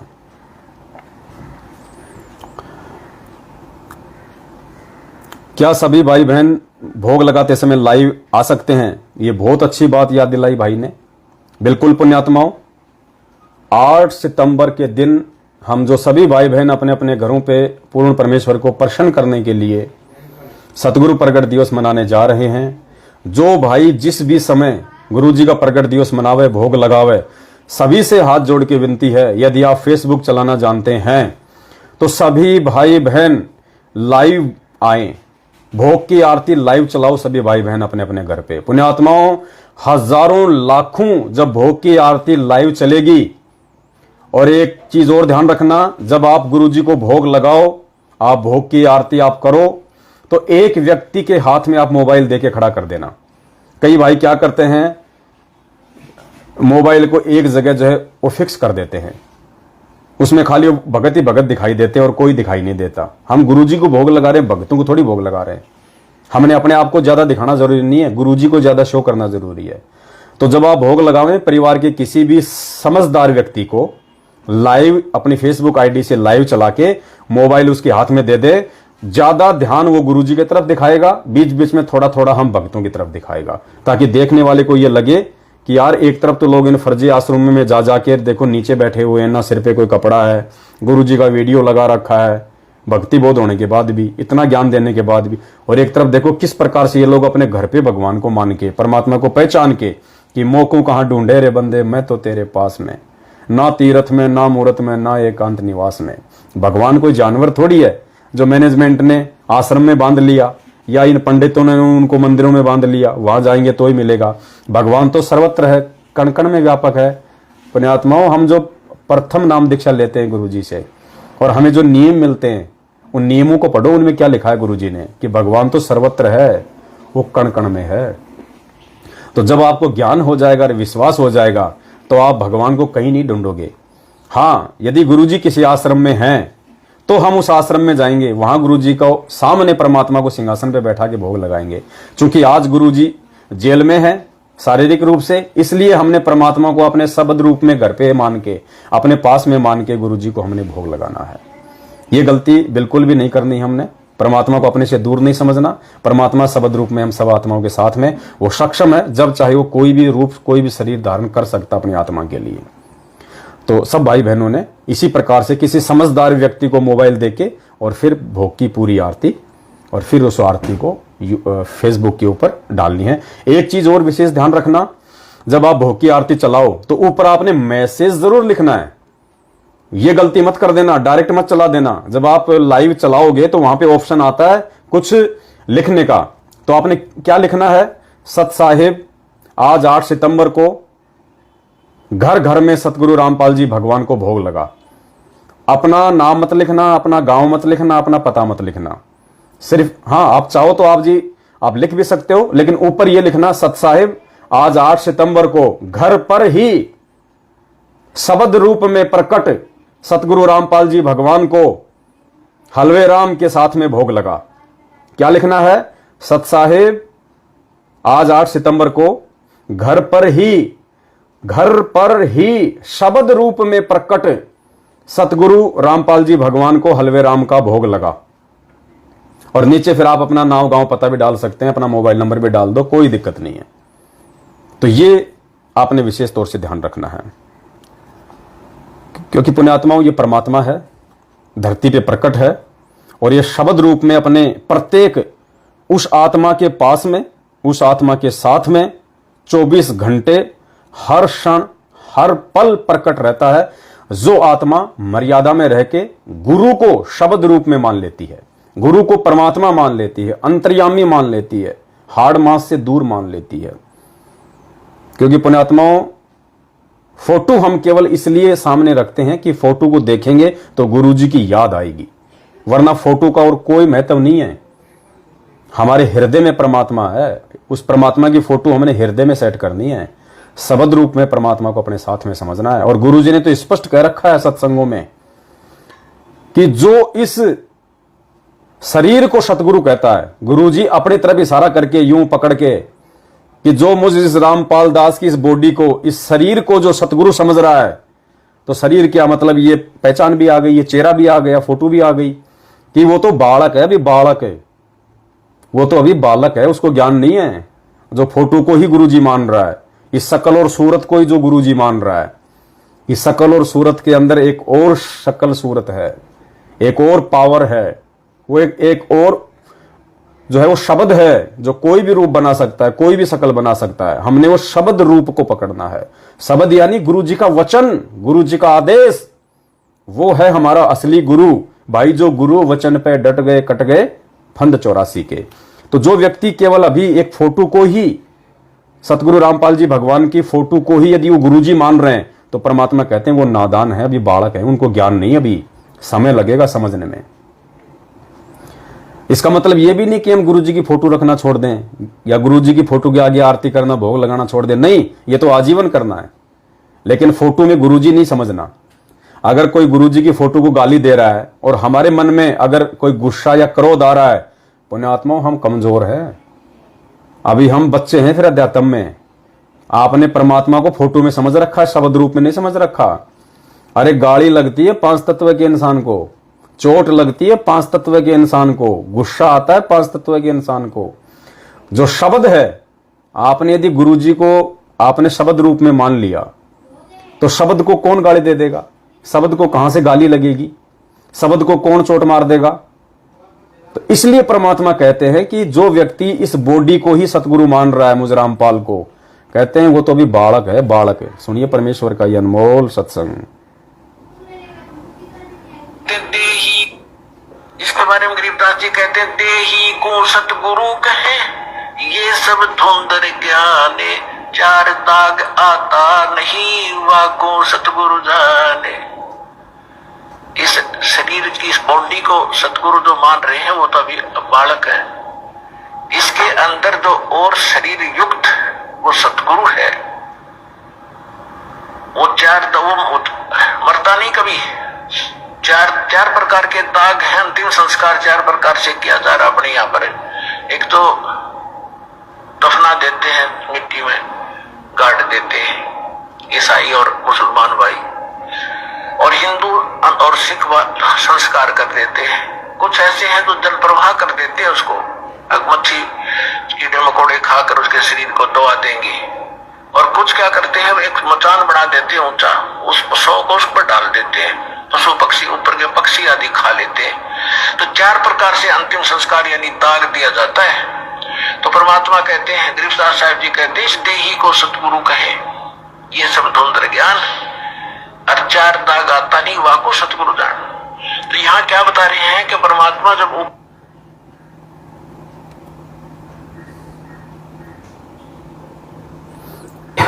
परमेश्वर ने अपने सत्संग में बिल्कुल क्लियर कट कर दिया कि देही को सतगुरु कहे, यो सब धुंधर ज्ञान, व्यर्थ ज्ञान है उसका, उसको ज्ञान नहीं। अभी वो बालक है, अभी अध्यात्म में नादान है, उसने गुरु को पहचाना नहीं। अभी खाली उसने शरीर में गुरु को मान लिया, फोटो में गुरु जी को मान लिया। फोटो तो केवल एक भाव पैदा करती है, आपको याद दिलाएगी। बाकी तो गुरु जी ने कह दिया कि देही को सतगुरु कहे, यो सब धुंधर ज्ञान। जो इस बॉडी को सतगुरु मान रहे हैं वो तो अभी बालक है, बालक है। वो तो परमात्मा है। वो जब चाहे जिस रूप में चाहे अपने भगत के सामने प्रकट हो जाएगा अपने भगत का काम करने के लिए। सुनिए, ये सबसे आप इसके बाद गुरु जो है ये सबसे आपका साथी रहेगा। गुरु शब्द रूप में साथ रहेगा आपके। शब्द रूप में शब्द भी चलेगा और साथ में जहां आवश्यकता पड़ेगी अपना शरीर धारण कर लेगा। ये दोनों साथ देता है। तो इस प्रकार से हमने पुण्यात्माओं अब इस भक्ति मार्ग के नेक्स्ट लेवल में सात संगतियों के माध्यम से आगे बढ़ना है। ये हमारा ऊपर का लेवल आ गया। अब शुरू में बच्चा जब स्कूल जाता है तो उसको दिखाया जाता है, आ से आम बोल बोल के गा गा के सुनाया जाता है। आम की फोटो दिखाई जाती है ताकि वो समझ जाए। और जब बच्चा 8वीं 9वीं 10वीं कक्षा में हो जाता है तो ना तो टीचर ये कहता कि आ से आम ये होता है आम, ध्यान रखना कहीं भूल जाओ, मार्केट में कहीं कोई कद्दू उठा के ले आओ आम की जगह। वो सिर्फ ये बोलेगा कि आम फलों का राजा है, आम ये काम करता है। ना फोटो दिखाएगा ना समझाएगा, क्योंकि वो चीजें परमात्मा पहले हमें समझा चुके हैं। बच्चे को वो चीजें पहले उसकी शुरुआती अवस्था में समझा दी गई है। तो इसी प्रकार ये सात संगतियों के माध्यम से भक्ति मार्ग का आगे का लेवल चलेगा, क्योंकि आगामी समय में परमात्मा ये शास्त्र उठा उठा के नहीं दिखाएंगे हमें। परमात्मा मूल ज्ञान देंगे, मूल ज्ञान। अभी तक तो हमारे को केवल भक्ति मार्ग पे परमात्मा ने चलाने के लिए केवल हमारे को उस लायक बनाया है। अब जो आगे का ज्ञान है, जो अगम का ज्ञान है, वो तो अब देगा परमात्मा, जिसको सुन सुन के हमारी आंखों से आंसुओं की धारा बहा करेगी। रजाई में मुंह दे दे के रोया करेंगे हम। गुरुजी ने एक सत्संग में कहा था कि बच्चों, एक समय ऐसा आएगा जब तुम सतगुरु की पहचान कर लोगे, क्योंकि सतगुरु की पहचान किए बिना पुण्यात्मा वो ज्ञान हमारे हृदय में नहीं समा सकता। हम उसको सत्य नहीं मान सकते, और गुरु के वचन में अविश्वास कर लिया तो हम फेल हो जाएंगे। तो गुरुदेव ने कहा था कि बच्चों, जब तुम्हें पहले सतगुरु की पहचान हो जाएगी और सतगुरु के द्वारा लिखे गए शब्दों पे जब तुम पूर्णतया इन शास्त्रों से भी ज्यादा विश्वास करने लग जाओगे, फिर एक समय ऐसा आएगा। गुरुदेव ने कहा कि मैं केवल तुम्हें ये कहानी सुनाया करूंगा, ये कथा सुनाया करूंगा, ये शब्द गाया करूंगा, ये ब्रह्मा विष्णु इसके माता पिता दादा चाचा बुआ नहीं दिखाऊंगा, आंखें खराब नहीं करूंगा। केवल तुम्हें परमेश्वर की वो प्यारी प्यारी वाणियां, वो शब्द, वो आगे की बातें। और गुरु जी के मुख कमल से जब वाणियां सुनेंगे तो परमेश्वर की तो वाणी पुण्यात्मा, आपको पता है, सतगुरु 3 लोक से प्यारा, सतगुरु परम पदार्थ पूरा। पुण्यात्मा, हरियाणी भाषा सबसे ज्यादा गंदी भाषा है, सबसे ज्यादा अक्खड़ भाषा है, खड़ी चोट मारने वाली भाषा है हरियाणवी भाषा। और पुण्यात्मा, हमारे भगवान उसी भाषा में जब सत्संग करते हैं हमारी आंखों से आंसू गिरते हैं। आंसू क्यों? क्योंकि वो परमात्मा है, जीव नहीं है। तो परमेश्वर ने कहा कि उस समय तुम्हारी आंखों से आंसू की धारा बहा करेगी। तो पुण्यात्माओं, उस लेवल पे परमात्मा अब हमें लेके जाना चाहते हैं, अपनी शब्द रूप में पहचान करवा के, ताकि हम परमेश्वर के उस ज्ञान को अपने इस 2 कौड़ी के भेजे में समाने के लायक बने। और क्या सतगुरु प्रगट दिवस मनाना जरूरी है? यदि कोई सतगुरु प्रगट दिवस नहीं मनाएगा, गुरु जी को भोग नहीं लगाएगा, तो क्या वो सतलोक नहीं जाएगा? देखो पुण्यात्माओं, ये भी एक बहुत बड़ा भेद है। आप ना लगाओ कोई बात नहीं, आप लगाओ बहुत अच्छी बात है, लेकिन ये परमात्मा ने एक प्रोसीजर अपने सत्सेवक बच्चों के माध्यम से, साध संगतियों के माध्यम से क्यों शुरू करवाई है? देखो, मुक्ति तो हमारी मालिक का नाम जपने से, परमात्मा की मर्यादाओं में रहने से, गुरु को भगवान मानने से होगी। लेकिन ये हलवे राम का भोग लगवाना, अपने घर पे लगवाना भोग की आरती के साथ में, और अपने अपने घरों से उस फोटो को हटवा देना, पुण्यात्माओं ये प्रोसीजर क्यों शुरू करवाई परमात्मा ने? इसके पीछे बहुत गहरा रीजन है। 8 सितंबर को अपने घर पे या अपनी ऑफिस में कहीं भी सतगुरु रामपाल जी भगवान का अकेले का दरबार में फोटो रख के और हलवा राम बना के और भोग की आरती के साथ में भोग लगाना, इस बात का सूचक है। ये एक जो है ये एक सबूत है, ये एक प्रमाण है।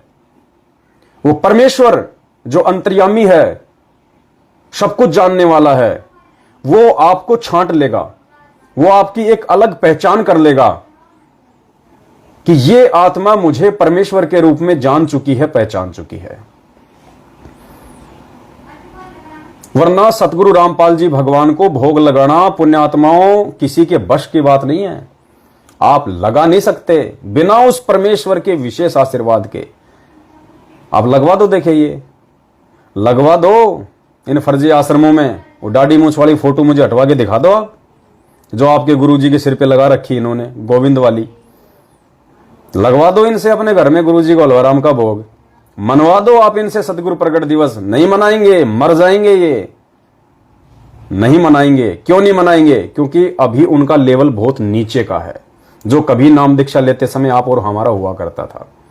अभी वो लोग भक्ति मार्ग के बहुत नीचे वाले पायदान पे हैं और नीचे ही जाते जा रहे हैं। वो ऊपर नहीं खिसक रहे, उनको खिसकने नहीं दिया जा रहा मैनेजमेंट के द्वारा, काल के द्वारा, मर्यादा तोड़वाने के चलते। और आपको भगवान ने पीएचडी के पास लाके बैठा दिया। पीएचडी, शुक्र मनाओ अपना, गुरुजी का शुक्रिया अदा करा करो कि गुरुजी आपने कैसे साथ संगति से जोड़ दिया इस नीच को। परमात्मा इतनी बड़ी मेहर कैसे कर दी आपने, जहां लाखों की संगत गुरु को मानुस मान के धक्के खा रही है। तो 8 सितंबर को गुरुजी को भोग लगाना, उनका प्रगट दिवस मनाना, इस बात का सूचक है कि आपने अपने गुरु को शब्द रूप में मान लिया, पहचान लिया, आपने उनको भगवान मान लिया, अंतर्यामी मान लिया। और अब आप वो कोई भी भक्ति विरुद्ध कुकर्म नहीं कर सकते जिसके चलते आपकी भक्ति बिगड़े, आपका गुरुजी आपसे नाराज हो। तो ये आपकी छटनी हो जाएगी लाखों की संगत में से कि मेरी कितनी आत्माएं हैं। क्योंकि मालिक कहते ना कि गोता मारूं स्वर्ग में जा बैठूं पाताल, गरीब दास ढूंढता फिरूं अपने हीरे मोती लाल। हीरे मोती लाल का ही नाम क्यों लिया परमात्मा ने? लोहा भी है, कोडी भी है, पैसा भी है, कबाड़ भी है, मिट्टी भी है, पत्थर भी है, कंकड़ भी है, सब कुछ है। हीरे मोती लाल यानी विशेष आत्मा, क्योंकि ये विशेष रत्न है। हीरे मोती लाल जो है सबसे महंगे हैं, ये विशेष रत्न है। बाकी तो पत्थर की भी कीमत है। आप मकान बनाओगे तो आपको कोई फ्री में थोड़ी देगा पत्थर, वो भी आपको 2-4 हजार रुपए की एक ट्रॉली मिलेगी, उनकी भी कीमत है। लेकिन उन सबसे ज्यादा कीमत की किसकी है? हीरे मोती लाल की। ये विशेष रत्न है।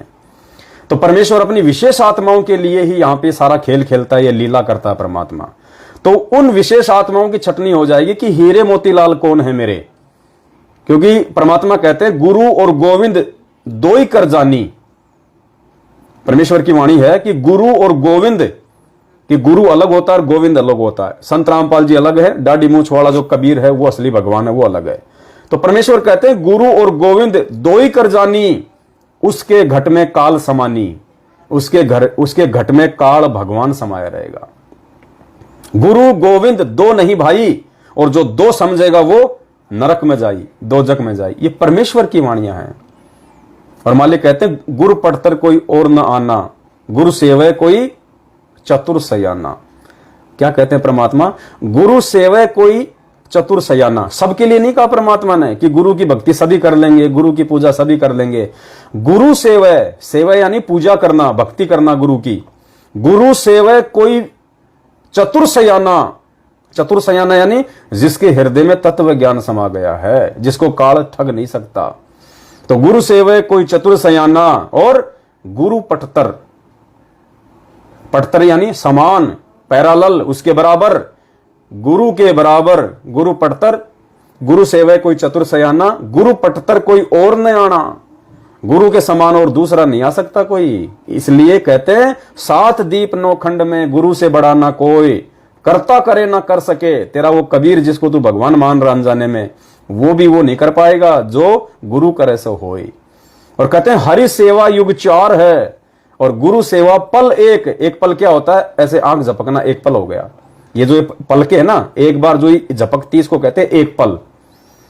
तो कहते हैं उस कबीर की, या जिसको तू भगवान मान रहा अनजाने में, ब्रह्मा विष्णु महेश को या देवी को, माता को, कहते हैं उसकी तू चाहे तू 4 युग 40,20,000 वर्ष का होता है 4 युग, उसकी तू इतने समय तक सेवा कर ले, भक्ति कर ले, भोग लगा ले। और अपने गुरु को भगवान मान के यदि तूने एक पल भी यदि उनकी भक्ति कर ली, उनके मंत्रों का जाप कर लिया, तो कहते हैं इतना अंतर है। इसलिए परमात्मा कहते हैं गुरुपद सेव बिरला कोई। हर किसी के लिए नहीं कहा परमात्मा ने। गुरु की पूजा हर कोई नहीं कर सकता। अकेले गुरु को भगवान मान के पूजना हर किसी के बस में नहीं है। ये तो युगों युगांतरों के बाद पुण्यात्माओं, पता नहीं कैसे भगवान ने मेहर बख्श दिया आप और हम पे। परमात्मा पुण्यात्माओं, ये ज्ञान तो ब्रह्मा विष्णु महेश की समझ में नहीं आया जब परमात्मा ज्ञानी रूप में उनके पास गए थे। उनको भी समझ में नहीं आया ये ज्ञान। और हम जैसे 2 कोटि के जीवों को भगवान ने ज्ञान समझा दिया, तो हमने अपनी औकात से भी नहीं समझा, भगवान ने समझाया। अब भगवान ने औरों को क्यों नहीं समझाया? अपनी संगत में औरों को क्यों नहीं समझाया? हम साथ संगत वालों को क्यों समझाया? क्योंकि आप हीरे मोतीलाल हैं, अब की बार लेके जाना, भगवान ने छोड़ के नहीं जाना। इसलिए गुरुजी कहते हैं भक्ति चाहे कम कर लेना, थोड़ी हो जाए कोई दिक्कत नहीं है, लेकिन मर्यादा, चाहे गर्दन कटानी पड़ जाए लेकिन मर्यादा नहीं तोड़नी गुरुजी की। चाहे औरत घर से भगे तो भागने दे, उसको बोल तू कल जा रही, अभी निकल फटाफट, कोई दिक्कत नहीं मुझे, प्यार से, प्रेम से, लड़ाई झगड़े से नहीं, अभी निकल जा, कल की निकलती अभी निकल। अगर आपकी पत्नी नहीं मानती है तो बोल दो भाई कल की निकलती अभी निकल। माँ बाप नहीं मान रहे तो माँ बाप को घर से नहीं निकालना कि तू कल का निकलता अभी निकल, नहीं, आपने उस घर से निकल जाना है। पहले तो संघर्ष करो उस घर में भक्ति करने की, फिर भी नहीं बन पाती है, छोड़ दो उस घर को। पुण्यात्माओं, लाखों काम धंधे दुनिया में, आजकल 10-15 हजार तो कहीं भी मिल जाते हैं। 2-3 हजार का एक छोटा सा रूम मिल जाएगा, बढ़िया खाओ और बढ़िया कमाओ और माल्य की बढ़िया से अपनी जो है वो भक्ति करो। तो चाहे गर्दन कट जाए लेकिन मर्यादा नहीं तोड़नी पुण्यात्माओं। अगर मर्यादा तोड़ दी तो पुण्यात्मा चाहे कितने अलविराम के भोग लगा लेना, कितना गुरु जी को परमात्मा मान लेना, परमात्मा निर्मोही है। परम शक्ति संगीतम रिद्धि सिद्धि दाता सोही, अविगत गुण है अतीतम सत्य पुरुष निर्मोही। ये किसी का सगा नहीं है, फिर ये किसी का सगा नहीं है, चाहे कितने आंसू बहा लेना उसके बाद में। तो इस प्रकार से पुण्यात्माओं, हमने भक्ति मार्ग में अब आगे बढ़ना है, आगे हमने चलना है, और इस प्रकार से हमने परमात्मा को भोग लगाना है। वरना भोग लगाना कोई आवश्यक नहीं है, लेकिन परमात्मा आज वर्तमान में चेक करेगा कि कितने हैं मेरे जो मुझे पहचान पाए हैं। क्योंकि भोग तो भगवान को लगता है ना, भोग तो भगवान को लगता है। तो पहले कोई भगवान पहचानेगा तभी तो भोग लगाएगा। पुण्यात्मा 1994 से जब से गुरुजी ने भक्ति बोध पुस्तकें छपवाई थी, उसी समय से गुरुजी ने भोग की आरती लिखी हुई है। क्या 27 साल से किसी ने भोग की आरती की अपने घर पे? वो भगवान नहीं कर रहा था आश्रम में, दाढ़ी मूछ वाली फोटो को सामने रख के। क्यों? मजबूरी थी। जो अपने गुरुजी को भगवान नहीं मानेगा तो भगवान तो भक्ति करवाने के लिए किसी और को भगवान मान के भोग लगाएगा। गुरुजी ने देखा कि ये गधे इतना ज्ञान लेने के बाद मुझे भगवान नहीं मान रहे, तो मैं तो कम से कम किसी और को भगवान मान के कम से कम इनकी भक्ति तो बनवाऊं। और जिस दिन आत्मा अपने गुरुजी को पहचान लेगी कि गुरु बड़े हैं गोविंद से, और मन में देख विचार हरि सुमरे सो वारी है, गुरु सुमरे होए पार, उस दिन वो दाढ़ी मूछ वाले को हटा देगा अपने घर से, रामकृष्ण को हटा देगा।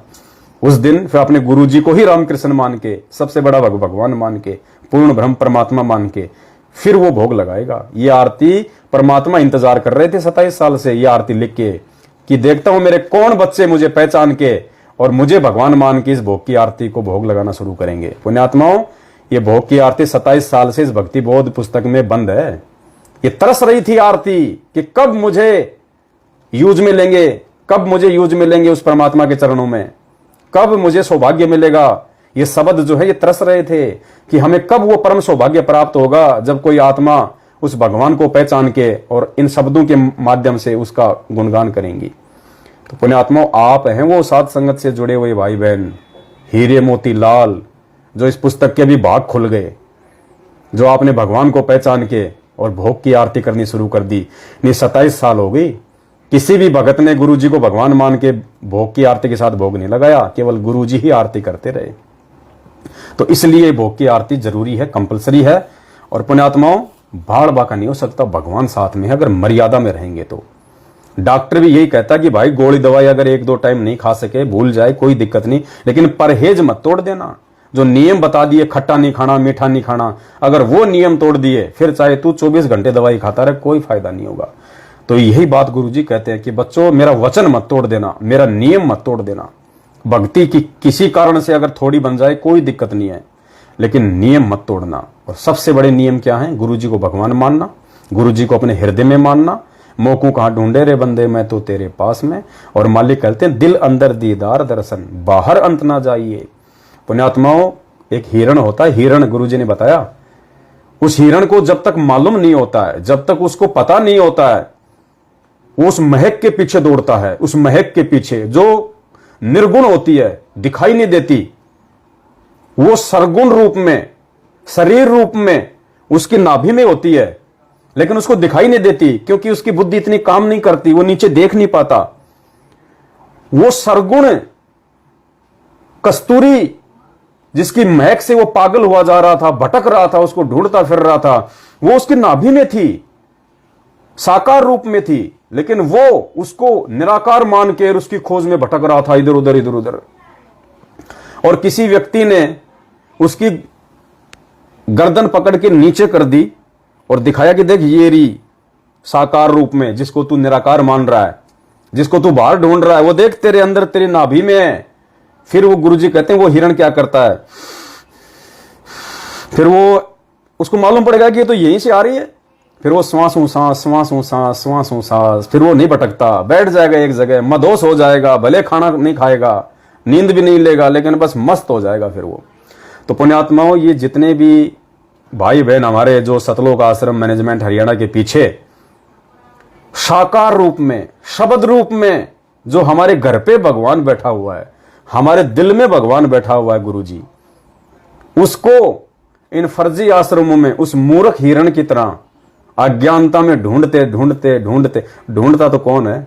कोई 5% होंगे जो इन आश्रमों में भगवान के लिए जा रहे होंगे। 95% तो खाली अपने लड़के लड़कियों के रिश्ते बनाने के लिए और बकवाद करने के लिए, सेटिंगबाजी करने के लिए।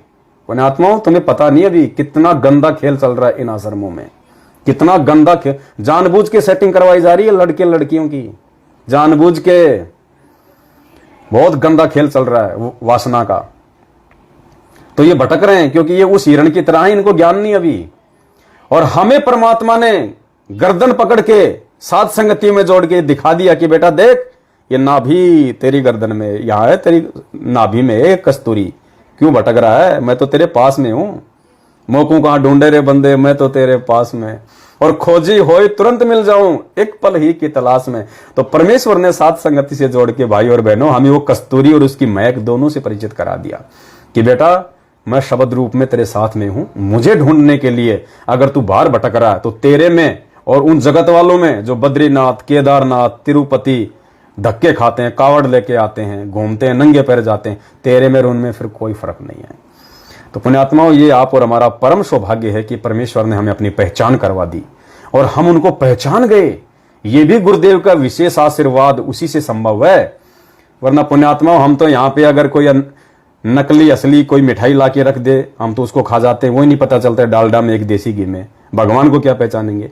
तो भगवान स्वयं अपनी पहचान करवाता है। इसलिए भगवान, गुरु भगवान का ही गुणगान करना चाहिए, गुरु भगवान को ही बारंबार धन्यवाद देना चाहिए। और परमेश्वर दया करें, सभी भाई बहन 8 सितंबर को अपने अपने घरों में प्यार प्रेम के साथ में, कोई घर वाला कुछ कह दे तो सुन लेना पुण्यात्माओं, थप्पड़ मारे तो खा लेना, मन में भी उसके प्रति कोई क्रोध, कोई गुस्सा लेके नहीं आना। फिर देखना कैसे भगवान उन आत्माओं को चेंज करता है। रिमोट मालिक के हाथ में है। तो बस आज के लाइव वीडियो में केवल इतना ही। और फिर 8 सितंबर के बाद में परमात्मा दया करेंगे, हम लाइव आएंगे, भाई बहनों को संगत जागृति अभियान के तहत सूचनाएं देते रहेंगे, जानकारी देते रहेंगे, ताकि हम गलतियां ना करें और भगवान के आने तक हम लोग दृढ़ बने रहें। बाद में तो दृढ़ हो ही जाएंगे, उनके आने तक ही चिंता है, बाकी की कोई टेंशन नहीं है। तो जाते जाते सभी भाई बहन वीडियो को एक बार फिर से ज़्यादा से ज़्यादा शेयर कर दें, और दास से कोई गलती हुई है तो मैं अपने सभी भाई बहनों से क्षमा याचना मांगूंगा। कान पकड़ के अपना छोटा भाई समझ के, नादान समझ के माफ करना, और पूज्य गुरुदेव भगवान से प्रार्थना करूंगा परमेश्वर भाई बहनों को समझाने में मनसा वाचक कर्मना कोई त्रुटि हो, दास आपको कोटि कोटि दंडोत क्षमा याचना करता है। सत साहिब बंदी छोड़ सतगुरु रामपाल जी भगवान की जय हो।